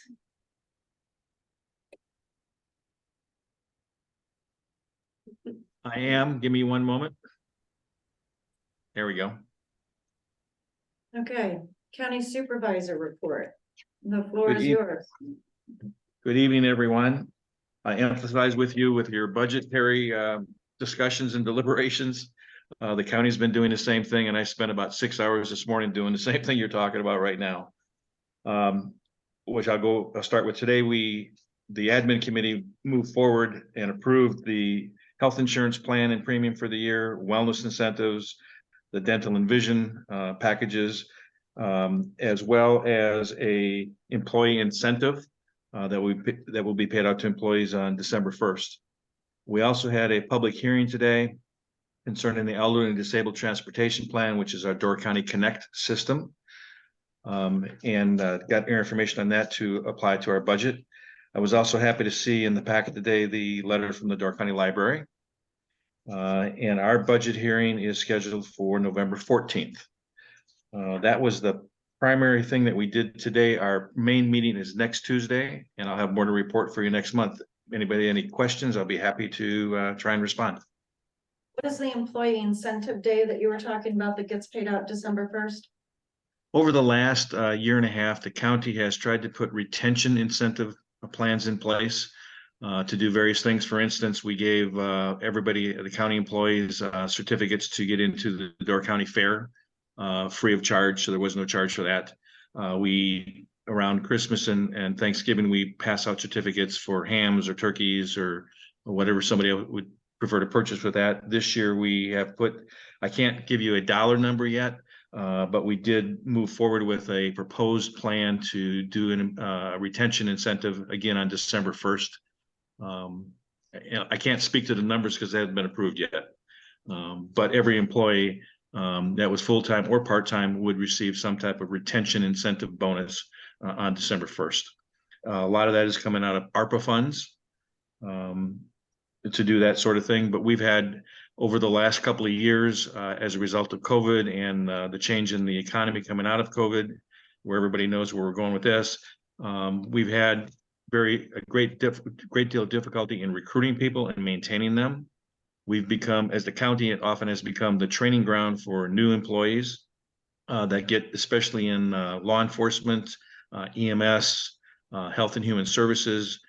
They come to Door County, they get 6 months to a year experience, and then they're hired away by Brown County or another county close to us at a higher rate. So we tried to come up with different types of incentives and bonuses, if you will, although I don't like the term bonus, different incentives to come up over the last year and a half to try and retain employees. So far, it appears the early indications are that it's been helpful, but obviously it'll take a while to run through it all and see if long term, if that has worked out for us or not. Did the county give a COLA this year? They did. What was the percentage? Again, until they publish this, I don't want to put numbers out there. Okay, all right. So next month you'll be able to tell us that. After next week, I would be able to tell you that. Yes. Okay, all right. Then I'll ask my questions next month. Thank you. Okay. Does anybody else have anything for Dave? No. Okay. Have a good evening. You too. Thank you. Item 8A, ordinance 2023-009, chapter 6, liquor licenses, amendments and reserve licenses. So what you see in the packet is just the final revised draft over the last couple of months that you've been working on this. There was only the one change from the last month, which was to take out the reference to noise in the ordinance or prohibited activities section. So if it looks good to you, this is ready to go. Make a motion to approve. Second. Motion by Cox, second by Roscoe. All those in favor respond with an aye. Aye. Aye. Opposed, motion carried. 8B, ordinance 2023-012, chapter 54, land division and plating. And this is an ordinance that the planning commission has been working on for many months. When we purchased the Wiltsey property, the group that worked there had talked about how they wanted to see trails on there, parks on there, smaller lots. In order to make that happen, you have to have a cluster subdivision ordinance. We got to talking about how that could benefit throughout the whole village. I mean, because you can save on road costs, infrastructure costs. So we started this amendment process by adding cluster subdivision language. We also looked at all the stuff that was no longer consistent with state statutes. There was a lot of stuff that was outdated. There was also a lot of just grammatical stuff that we cleaned up on here. I just have, one change I do want to bring your attention to. And that is at the last plan commission meeting, we have a cap that you can only have a certain percentage of the lots can be increased in density. So you can, if you're going to do cluster subdivision, you can only increase the density, I believe it by 35%. And at the last meeting, we quick added something in there saying that you get a 40% incentive for short-term rentals, but you can't do that. You can't exceed the 35. So that was just I think a mistake. And that should be 30. If the max that should be is 35, because you can't go above 35. Other than that, everything is pretty good, or it is good. I will say this, when Heidi went to format this for the packet on Friday, the formatting went crazy and she had to retype the whole thing. So we are gonna have Scrivener's errors, we're gonna have to correct on this, but the content itself will not change after what you approve tonight. There are a couple of typos. I saw, okay. Yeah, it's really got pretty. On page 38, line 40, it says, this ordinance has been amended thereafter by ordinance in 2027. We're not there yet. That's 2007. I don't even know how that got there. So I don't know what number it should Maybe be. it's supposed to be It's 2007. 2007, it said on the first page of the. Yeah, it's 2007. Okay. And on page 41, I have one on 39, okay, line 35, extraterritorial planning areas, panning areas, planning, planning, okay, so line 35. I'm sorry, what line was that? 35. Line 35, the second word in. With Annie. So you guys, I'm gonna save you some time on this. Like I said, Heidi had to quickly Okay. type the entire thing Friday night. Okay, So so we're, any typos and. yeah, we're small going things through like it. I had Janelle go through it. that. Okay, I'm gonna go through it. Okay, We'll catch all of that, so. Okay. there wasn't too much more. so besides typos, I don't really see anything that would. My, change. my question was about all of these, increases. What was my question? So if you add up all the percentages, it added up to 107.5. So does that round up to 2 dwellings? Because it says if it's, well, line 40. Okay. You can't go past 35%, no matter what, Oh, so you can't add up more than, Correct. 35%. but so then everything's going to round up to 1 because it says, So you can pick and choose what incentives you want. And we will round those, and that's the incentive. but I'm sorry, it's, to me, it seems like everything's just going to round to 1. So if you have 0.5 plus 0.1 plus 0.75. Doesn't it all just round to 1? No, no, you take each individual thing, the 7.5%, you calculate that out.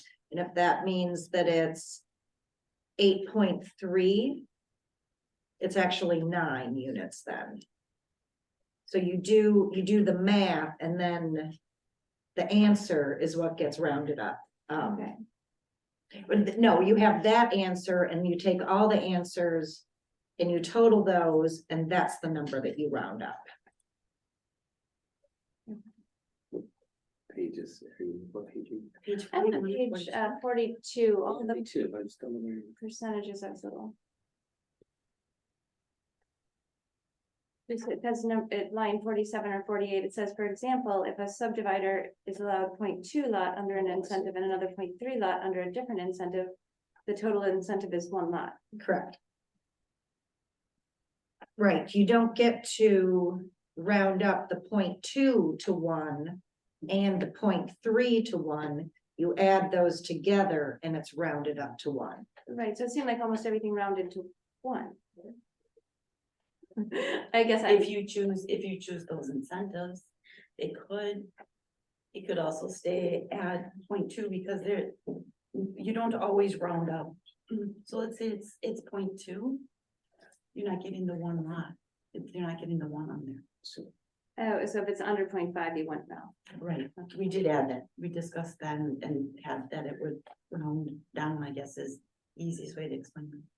Oh, so a 0.5, so line 46 should be a 0.5 shall result in the number being rounded to the next, it says 5. I knew that was a mistake. The, right above it, SDR comment there, it just says subdivider voluntary places deed restrictions on 100% of lots. The only reason I even bring this up is, we just went through a big effort to try and standardize STRs across districts and across the village. Would this be taking us backwards and saying, well, we have a new plan, a new district, and well, let's have a different STR policy here? Or am I misreading that? You misread. Because we just went through all Yeah. that. So, So what the goal of this is the Wiltsey property is supposed to be for workforce housing. So we want to make sure it's left to the workforce totally, yeah. and not rented out. And we hired an attorney Okay. to give us the legal advice on how could we ensure it retained the workforce housing. Okay. And he said the only way you can do that is by the deed restrictions you place on it. Okay. So one of the only ways to keep that affordable then was not allowing it to be an SDR where it's not even used for workforce housing. Right. And now it's being sold, so people can make money off of it. So the clusters can only get 35% Max. max. And that's the area we're talking about, workforce housing, the clusters, basically. It would be the whole Wiltsey property. The whole week, okay, yeah, The yeah, whole okay. Wiltsey property. That's fine. I'm thinking we would see a good share, if not all of that, go through the cluster development process. I think the committee really liked that Yeah. process. Because it was a good way to keep the land open and green and everything. So, yeah, so it would be 35, it would be the max. So if you can have, 100 lots, you basically get 35% more. If you're willing to do the maximum that you can have, you want to put in a trip, you want to do this, you want to do that. So it really becomes quite an incentive for a developer. I like the idea of cluster housing. I just am not excited about a lot of density at Wiltsey. Just still, I'm going back to that one picture I saw and I forgot how many people you could fit in there, but I forgot what, say there were 100 houses, so 4 people living per house, you can have 400 people, plus there was 4 acres of apartment complexes. I don't know if I want 750 more people living on the Wiltsey property. So let me ask you this, Allison. When you look at the staff report, which diagram do you think looks better for the village of Sister Bay? Well, I like the idea. I'm just nervous about Wiltsey exploding and raising our village population by 50%. And then that in turn is going to put a lot of burden on the downtown and all our other resources and the daycare and everything else with all these, another I don't really. 500 think it'll be people. a burden, it's to try and get people to help run all these businesses that lack of employees. I That's not a like burden. that idea, but another 400 or 500 people to our almost 1,200 person village is a huge increase. I just feel like we're developing, and It's gonna develop whether the village is involved in Okay, it or so- not. Right. Development is, you can't help it. Development happens. I think we can try to limit some of the apartments. But that I keep think going this up. is doing that.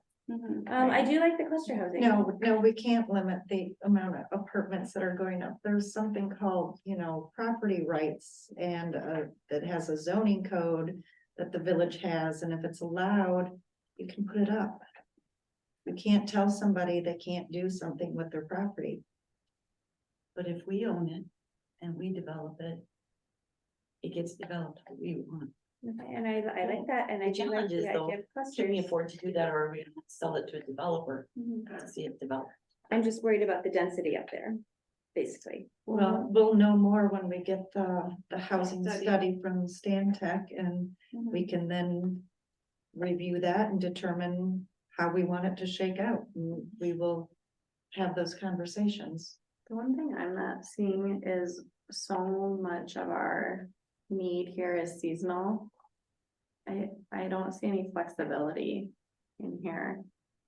So that's being addressed in our housing studies, so they're trying to tell us, how many seasonal do we need, how many J1 visa workers? No, they're looking at the whole gamut, so we Okay. know what we need to develop on that property. With the housing planners, we've also had a lot of discussions about new trends and new ways of doing housing, ways of keeping housing affordable. For example, for visa workers, sometimes you do what they call kitchenless housing. Because young people don't want a kitchen anymore, they just want a place to microwave their Chinese meal. So, Wait a second, what did you say? Kitchenless homes. We're doing homes without kitchens? No, she's just I'm saying that's explaining one trend. examples. Oh, So We might. that's one And trend, people right? will not eat healthily and we're gonna have a big sick population. well, that. But if these are, for example, if these are J1 visa workers and they're only here 4 months out of the year. They're not gonna go and buy pots and pans or any of that stuff. No, they're not gonna be cooking, they're going job to job to job.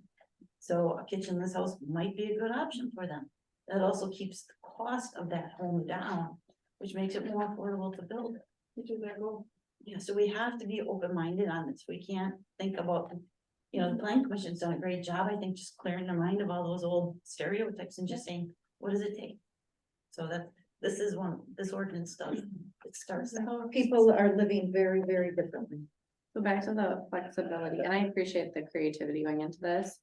But if we have housing for some of our J1s or some of our seasonal workers, do we have flexibility in how those units are used in the off season? Or are they just sitting empty? If we own them or if we put the deed restriction on them. So if we put a deed restriction on them, then they sit empty. Not unless that's what we wanted to do. I would hope that we would say they have to be rented to, low-income families or something. Right. There's a But lot- nobody wants to do that. Nobody does. and Nobody that's why wants we're to, I stepping mean, up, that's what too right? many people do right now. They have a place for the winter. The people want to STR it in the summer. They get kicked out, they scramble, they're always moving. Sometimes in the interim, they're living out of their cars till they can find something, if they can find something. I'd rather have it see.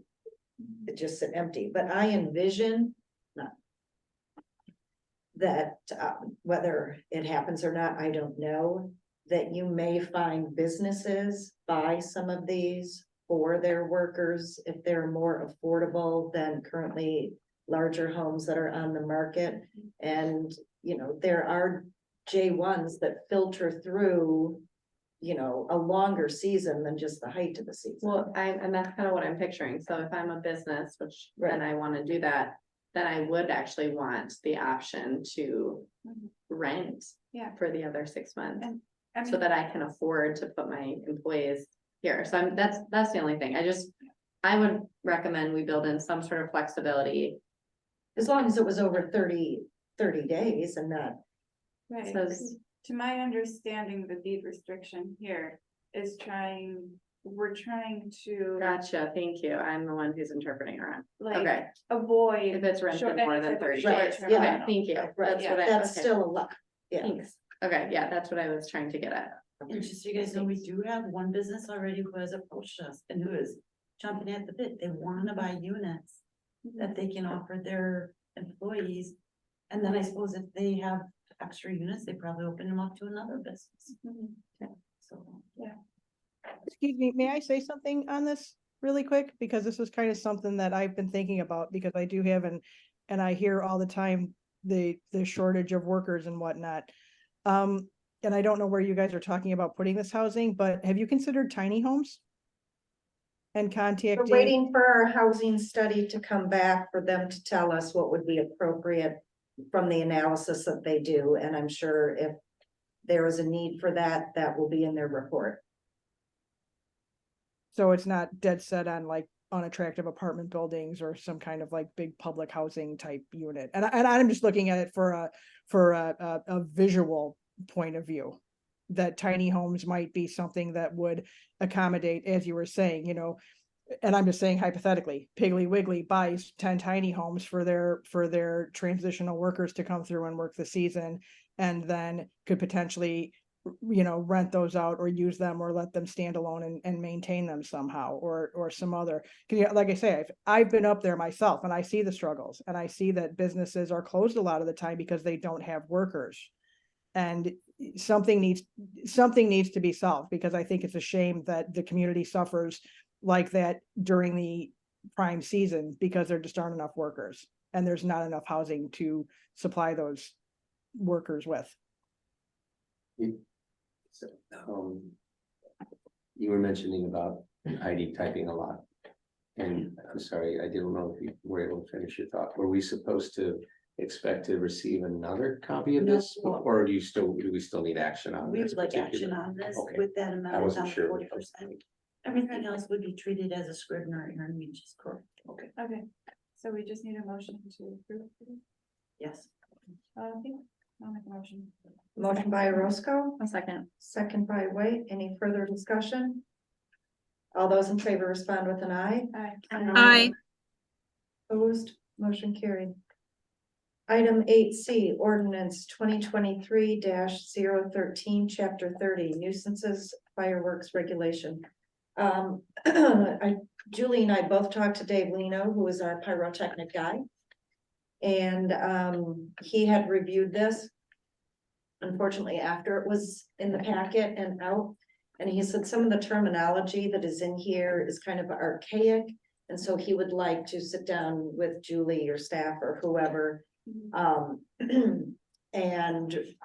reword it and bring it back. So I think we should just postpone it until that happens. That with me.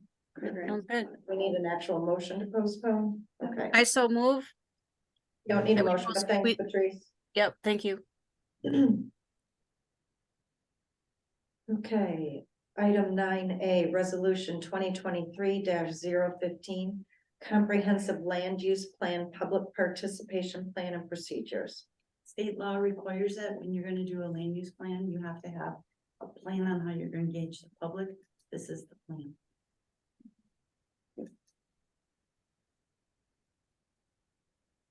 Motion to approve, So move. motion by Cox, Second. second by Roscoe. All those in favor respond with an eye. Aye. Opposed, carried. 9B, resolution 2023-016, adopting a facilities use plan. Okay, so. Oh. Gave you more changes, they amended it. This is the final product that they gave us. So we have the executive summary requested and the changes they wanted. At this point, because the contract is done, other than running some copies for us. What we should do is if there's something we don't like in here, we should do it as an addendum. Moving forward. So I would recommend that you just adopt it, knowing that anything you're dissatisfied with, we can deal as an addendum. Well, I mean, there's lots of things that I'm dissatisfied with on this plan. But I think we have it on paper. We know what our vision is, and I think that we will just tweak it as each section of it that we do. I think that's a good idea. By the way, sorry, my brain is a little foggy today. I forgot, Jeff Pfeiffer gave me a letter, Oh, the one I sent to you. and he wanted to share with us his Yes. concerns about the Little League field and leaving it or moving it, the cost of it. And I explained, this is a plan, it's a guide, we take it a bite at a time. Maybe by the time we get to that, there's more thought, more discussion, something may change, but this is our guiding plan, this is where we start out. Well, So- I don't think he had a problem necessarily with that being moved. He just said the way you position it's very important. They can't be looking into the sun. And then he talked about, I think also in that email, which probably should go with this plan because of pertinent information are in the file, about how many parking places the bays need on an average Sunday. Which is good information moving forward as we start to dissect this at some point in time in the future. I think that's a good idea, we'll add it as part of, or an addendum, or at least in the minutes. Do you want You to would- hear the letter? Oh, you have it, Heidi? Thank Well, you. I emailed it to me, so I have it in my email. Sure, go ahead. I saw this Parks Complex Vision Report last night and thought it would be helpful to provide you with some info regarding parking for the baseball team's home games. It appears that moving the Little League field will consume some of the current parking area to the south of the current baseball diamond. Following is some info that may be helpful to avoid a future parking problem. During the past 2 seasons, the average attendance for a game has been approximately 190. This does not include the 30 players, 2 umpires, and 6 to 8 volunteers. Assuming 2 spectators per vehicle, it appears that there should be enough space to park at least 130 vehicles. I should mention that there were 3 games in 2023 that exceeded the 190 attendance figure. These games averaged 255. This would bring the total spaces to 168. There are 48 spaces in the current paved lot north of the field, not including the 4 handicap spaces. This means that there should be between 100 and 120 spaces available in the southern lot. One additional comment regarding parking: during the last number of years, the Bays have had very competitive team and have hosted at least 1 playoff game. These games average around 300 spectators. This year's championship game had at least 650 people in attendance. Needless to say, parking was an issue. Lastly, it appears that the new placement of the Little League field needs further discussion. Perhaps a firm that deals specifically with sports field design should be contacted to make sure the kids are not looking directly into the sun in the evening while games are being played.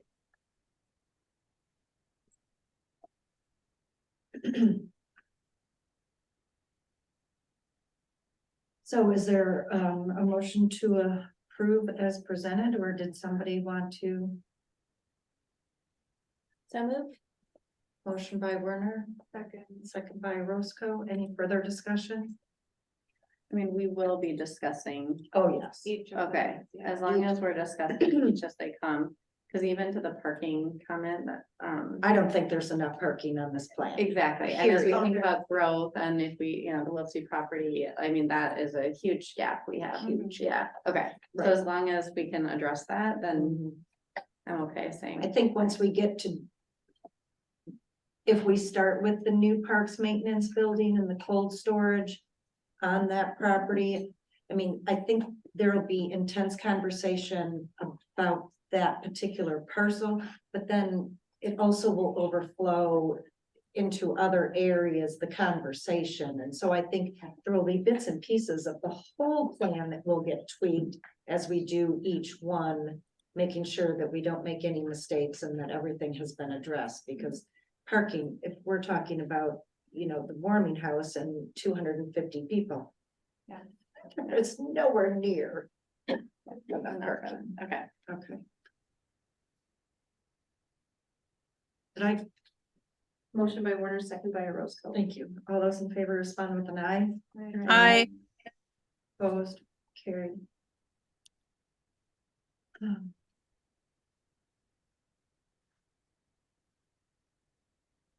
9C, resolution number 2023-017, 3-lot CSM Country Lane Landmark Real Estate and Development. As the staff report talks about, this is a large piece of property. It's almost 35 acres. He's gonna divide it into 3 parcels. This is one where he would not be able to do a cluster subdivision because it is not on sewer and water. So we wouldn't want to overload our private systems. So he would be divided, creating the 3 lots. There would be an easement for a trail along Country Lane. That is something we asked that he agreed to do. He did, some of the neighbors, he had previously tried to rezone the property, and at that time, neighbors had real concern about driveways and the being too close to the curb, etc. So as one of the conditions of this CSM, we said, well, you're gonna have to share a driveway between lots 1 and 2 to reduce or abate that concern, which is what they had talked about doing anyway. We had had a conversation with them on that. They had said, hey, what do you think about this? So, and then the other thing that we did was, the land division code allows you to have somebody set money aside. When you divide land, you can require them to put money aside for park plans or build a park or whatever.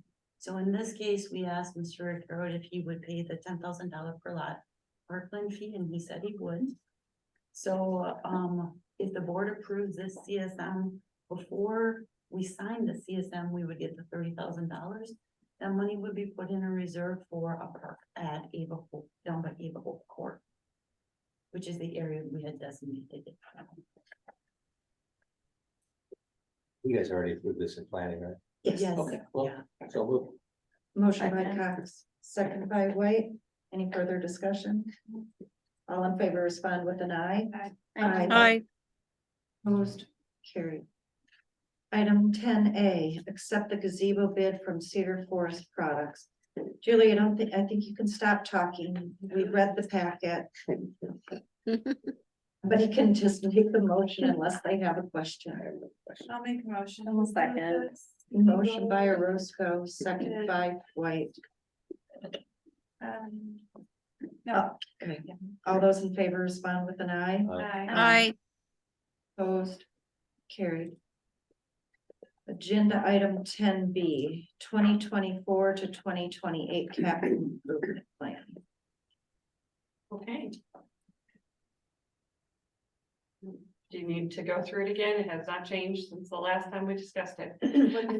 The one we. I have two things, Okay, not controversial, okay. hopefully not going to take you. So on page This is a separate link, just so Right. you are all aware. page 23, Okay.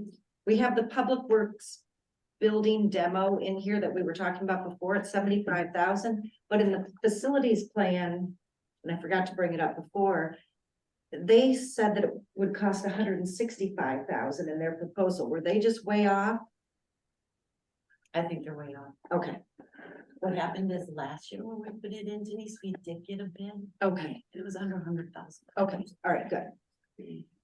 And then my only other question is, at the last Parks meeting, we had Miles Danhausen come and talk to us about all the work that the ad hoc committee did for the ice rink.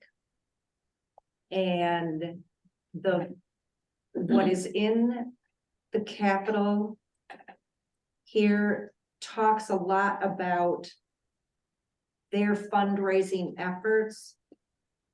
But the village doesn't have a dollar amount in there, right, Tasha? Well, the village is at this point contributing $300,000 to the revision of the warming house. That's capital levy. Okay. So what we talked about at Parks is that they need a number. I don't think $300,000 is doing it, especially because I don't think we want to really revitalize the current warming house. We just want to build a new big one. So I don't know if we need to talk about that tonight, but we do have to talk about it at Parks and make a recommendation.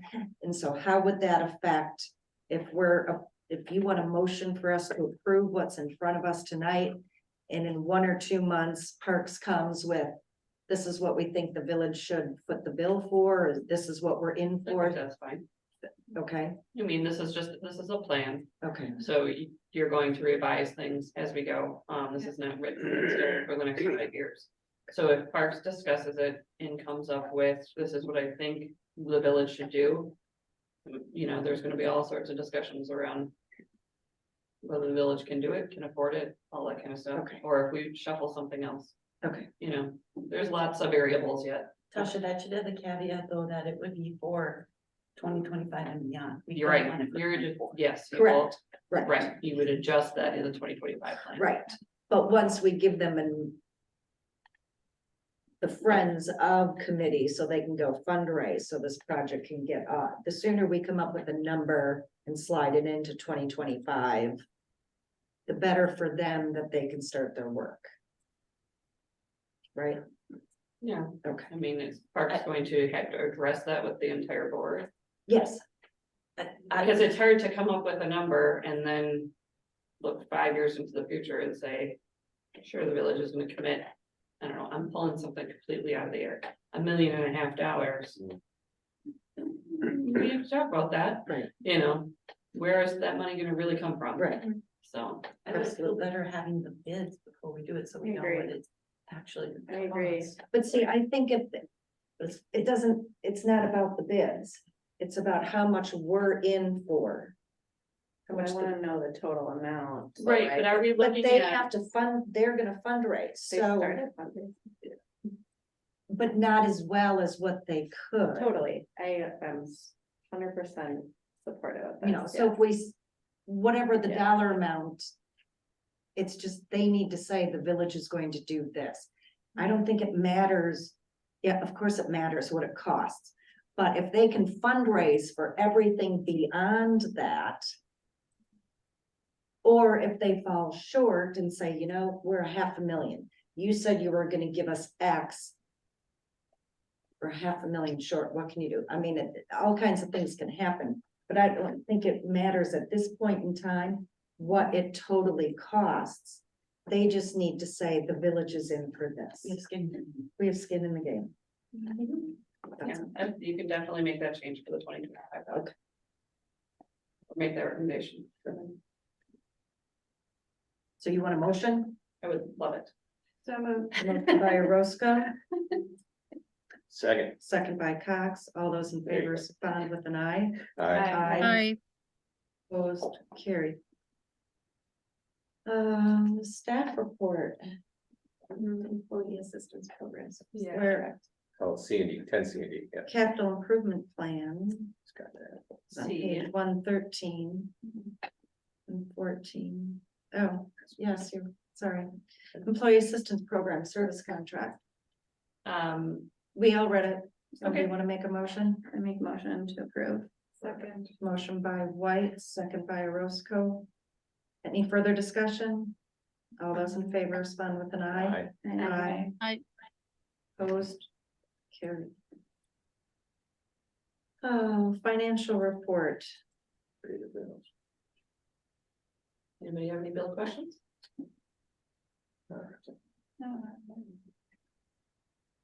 Is there a motion to pay the bills for $475,468.48? So moved. Motion by Roscoe, Second. second by Cox.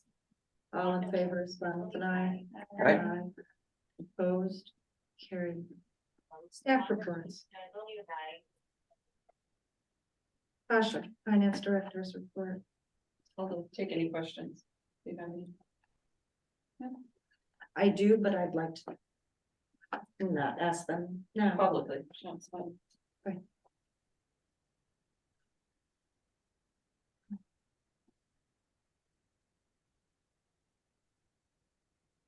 Okay. Now we will go with, there's no questions on all the staff reports, then we will go to committee reports, which was in a separate link.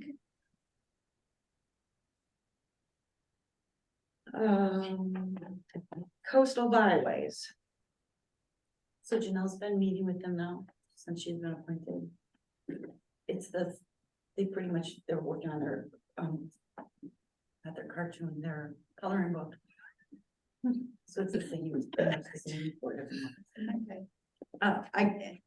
Nobody probably knows this because Janelle's not here, but Ann Miller reported that the Village of Ephraim and the Ephraim Business Association will not be renewing their coloring book ad nor their yearly participation in any dollar amount, nor dues. Do we know why Ephraim's I read that. ornery? Well, we do from, they have, I don't know about coastal byways, there's some real concerns they have with Destination Door County, which they have expressed at our tourism zone commission meetings, which I can share those letters if you'd like. I'm sorry, Julie, I can't quite hear you. It's my first. I read it. They also have some Ephraim has some concerns with the Destination Door County. Oh, okay. And so maybe it's just all linked together. I think so. Got it. I think it is. I will say this, I think Sister Bay has been a really good partner with Byways. We gave them a list of all the short-term rental operators in the county so that they could try and solicit ads from them. We reached out to many of our businesses to see if they'd be willing to run ads. So we've been really trying to help. So we've been represented well. All right, emergency management has the county filled that position yet?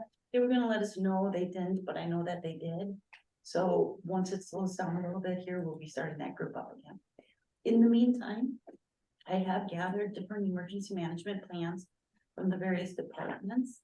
So we have those that will actually have something to work off. Excellent. Thank you. Okay. Finance Committee has worked long and hard. Are there any questions on the last 3 minutes that are in the packet or anything additional that you want to add, Don? Okay. Fire Board?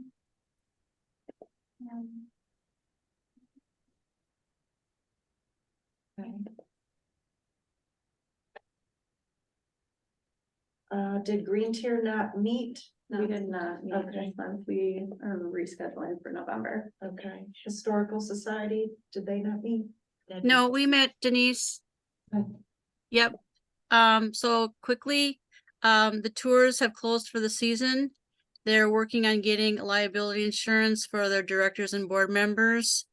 The event, Chris Crindle Market is covered and all the events they have there is covered by their insurance, but the board members are not covered right now. They're adopting a conflict of interest policy so they can get this, separate insurance for the board members. They did raise $350,000 for the barn restoration. And, they are just working on making the Chris Crindle Market more safe. They're worried about fire. They're going to install no smoking signs. They're providing fire blankets and they're gonna, and separately, they're gonna offer or have wristbands for drinking so they don't have an issue with underage drinking at the event. Patrice, is that, the $350,000 that they've raised for the barn? Was that like small dollar donations or have they had a few big benefactors come in? They had a couple big benefactors come in. Yep. Excellent. And that's just this year? Yes, yes. Yep. Oh, one other thing, they have requested to meet with Don because he's chair of Marina and me on this briefing on the shadow history. So I'm just passing that along in November. I'm so busy. I know you're very busy. I'm like, I'll ask him. It's for their November meeting, the first Thursday of November. First 4 Thursday. o'clock. At 4 o'clock? Yeah. That would be the November the 2nd Yep, and that would be 3:30 for you. in Kalamazoo, Michigan. Okay, I'll pass that on. Maybe we could do it Zoom. I know it sounds like a made up place, but it's, Well, Dave would have a lot of good information on that as well. Dave should go to that meeting. Dave Lena would have. the Dave? best. Okay, I'll reach out to Dave and ask him if he can. I just want to add something to the Historic Society. I did reach out to the county to see if they would let the Chris Crindle Market use their parking lot at the highway garage during the event. And we're waiting to hear back from them. I see that Dave is on the line, so I'm hoping that Dave can push that forward a little bit. Yeah, Remind me great. tomorrow. and they need 90 volunteers, so you guys aren't doing anything. Sign up. While we work. Sorry, I didn't hear what you were saying, Julie. We're just volunteering you. We were talking about how I had reached out to the county to see if they would let Chris Crindle Market use their highway garage parking lot during their event to keep the vehicles off the road, and they're gonna get back to me. And then I said, since Dave is on here, let's see if Dave can just do a little push to make that happen. Okay, got it, understand. Thank you. Are the library and marina out of sequence? Yeah, Okay. I sent that in my email when I sent it to you, that I Okay. messed up those two. Okay, Marina Committee? Sure, yeah, really the only, not the only, 2 quick things. One, we did approve an increase for transient, rates next year. And then also the assistant manager, it's in the budget, but we delayed approval of hiring until, that was part of the agreement we made, until we actually saw the finances for the next 5 years, I think was the projection. We received 2 spreadsheets, one from Dave showing the increase in revenues. And then one from you showing the outlays, except they weren't combined, so we just said, let's combine them, because it looks like the new revenues are gonna absolutely give us enough to be able to approve that new hire, but we didn't do it until we see them both together. So they just have to put the spreadsheets together and then we're good to go. I didn't know that, okay. I can help with That's that. all we need. It's math. But it looks really good though. Okay. It looks really, really positive. Okay, library? I just love the library. I do. The work that the team does there is very incredible. We are very lucky to have this resource here. We were able to, and I think Dave maybe shared this already, we were able to work with the county, and they will be supporting the additional hours and funding those hours, which was a big part of what we've been talking through and trying to navigate over the last several months. And so we did kind of get clarity on that and approval on taking over those costs for at least the next year. So a lot of success there. That's really the biggest news. Marina Fest Committee? We're gonna meet in November to dissolve the Okay, committee. all right, comprehensive outdoor rec? They're having an open house on Monday, the 30th. Yeah.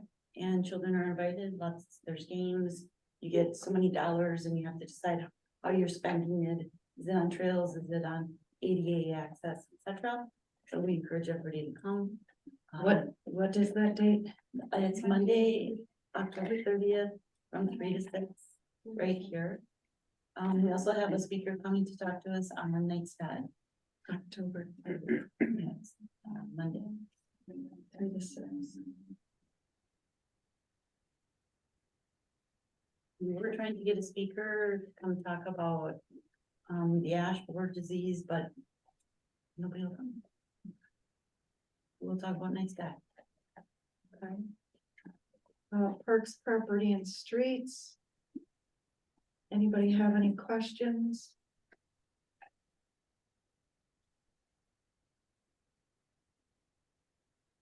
Okay. Personnel, Any questions?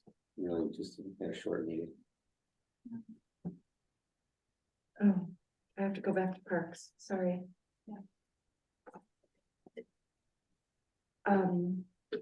I thought it was still supposed to come to the board, even though the motion failed to move it to the board. Because it was a tie. About creating an ad hoc parking meter. Yes, glad you brought this up. So I talked to Nate about that. And I told him that, and he said he did not want to come into the board this month. He wanted it coming next month, Oh, that's fine. so it'll come next Okay, month. all right. And can you also talk to Nate about setting up, which was dissolved, it was created under Dave Leno, dissolved, I think, I don't know, under Rob or Nate, I'm not sure. I would like to appoint a holiday lighting committee. I would like a committee to work over our plans, do the work, find a direction that we need to go, what we're going to buy, things of that nature, and those interested in it can be on that committee, and he would have to appoint it and determine how many people and where they should come from. Okay. All right. Did I say personnel? Yep. Okay. Plan commission. Are there any questions on what's going on? We meet again next Tuesday. Okay, Sister Bay Advancement.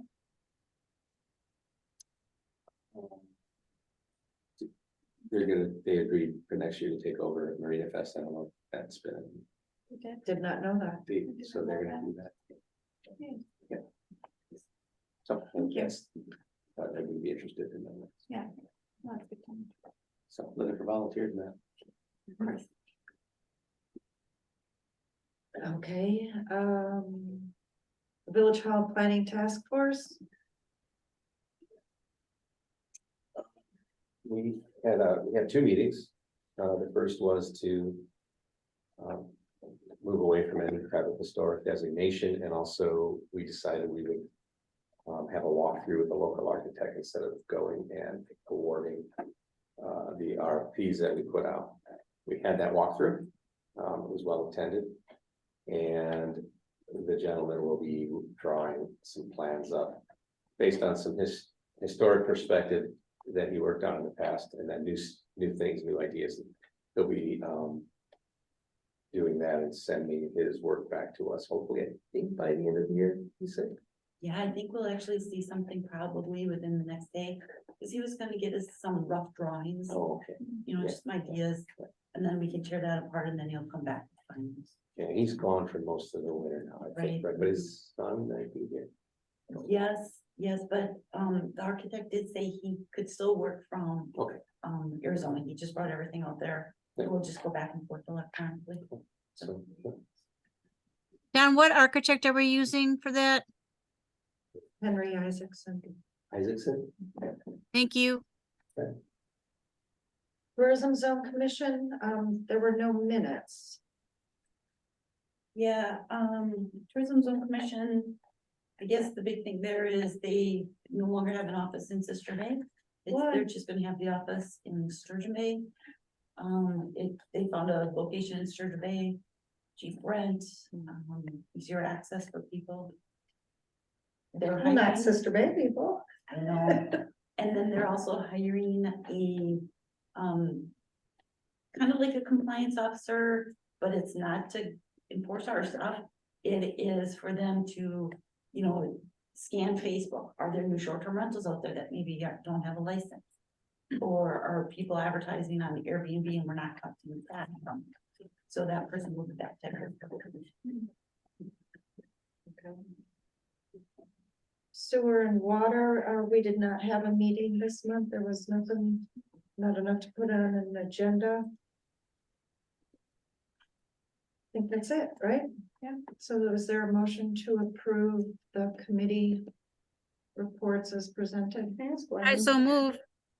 All right, so Teresa, where does like Fall Fest and whose report is that under? SBAA. And I guess it's maybe just not reflected yet, because they probably haven't had a meeting yet. Next Wednesday. Okay, I don't know if it's appropriate to bring up, so stop me if it's not, but I received quite a few complaints of people parking on the cemetery. Yep, me too. Okay, Already so- brought it, Okay. brought it to Louise's Yeah. attention and Okay, Julie. perfect, so as long, Horrible. yeah, so I just want to make sure that's Horrible. getting I've heard addressed. people came to The cemetery off of, Right here. This one. Yeah. We did keep. St. Rosalia's, yeah. Yeah. How do you get in there? It's Oh, open. It's open. Yeah, there were like a bunch of pictures. Oh, no, they were parking on Great. Of the grave, the the graves flag. down. Oh, my God. I It's just want to terrible. make sure that gets addressed wherever that needs to get addressed.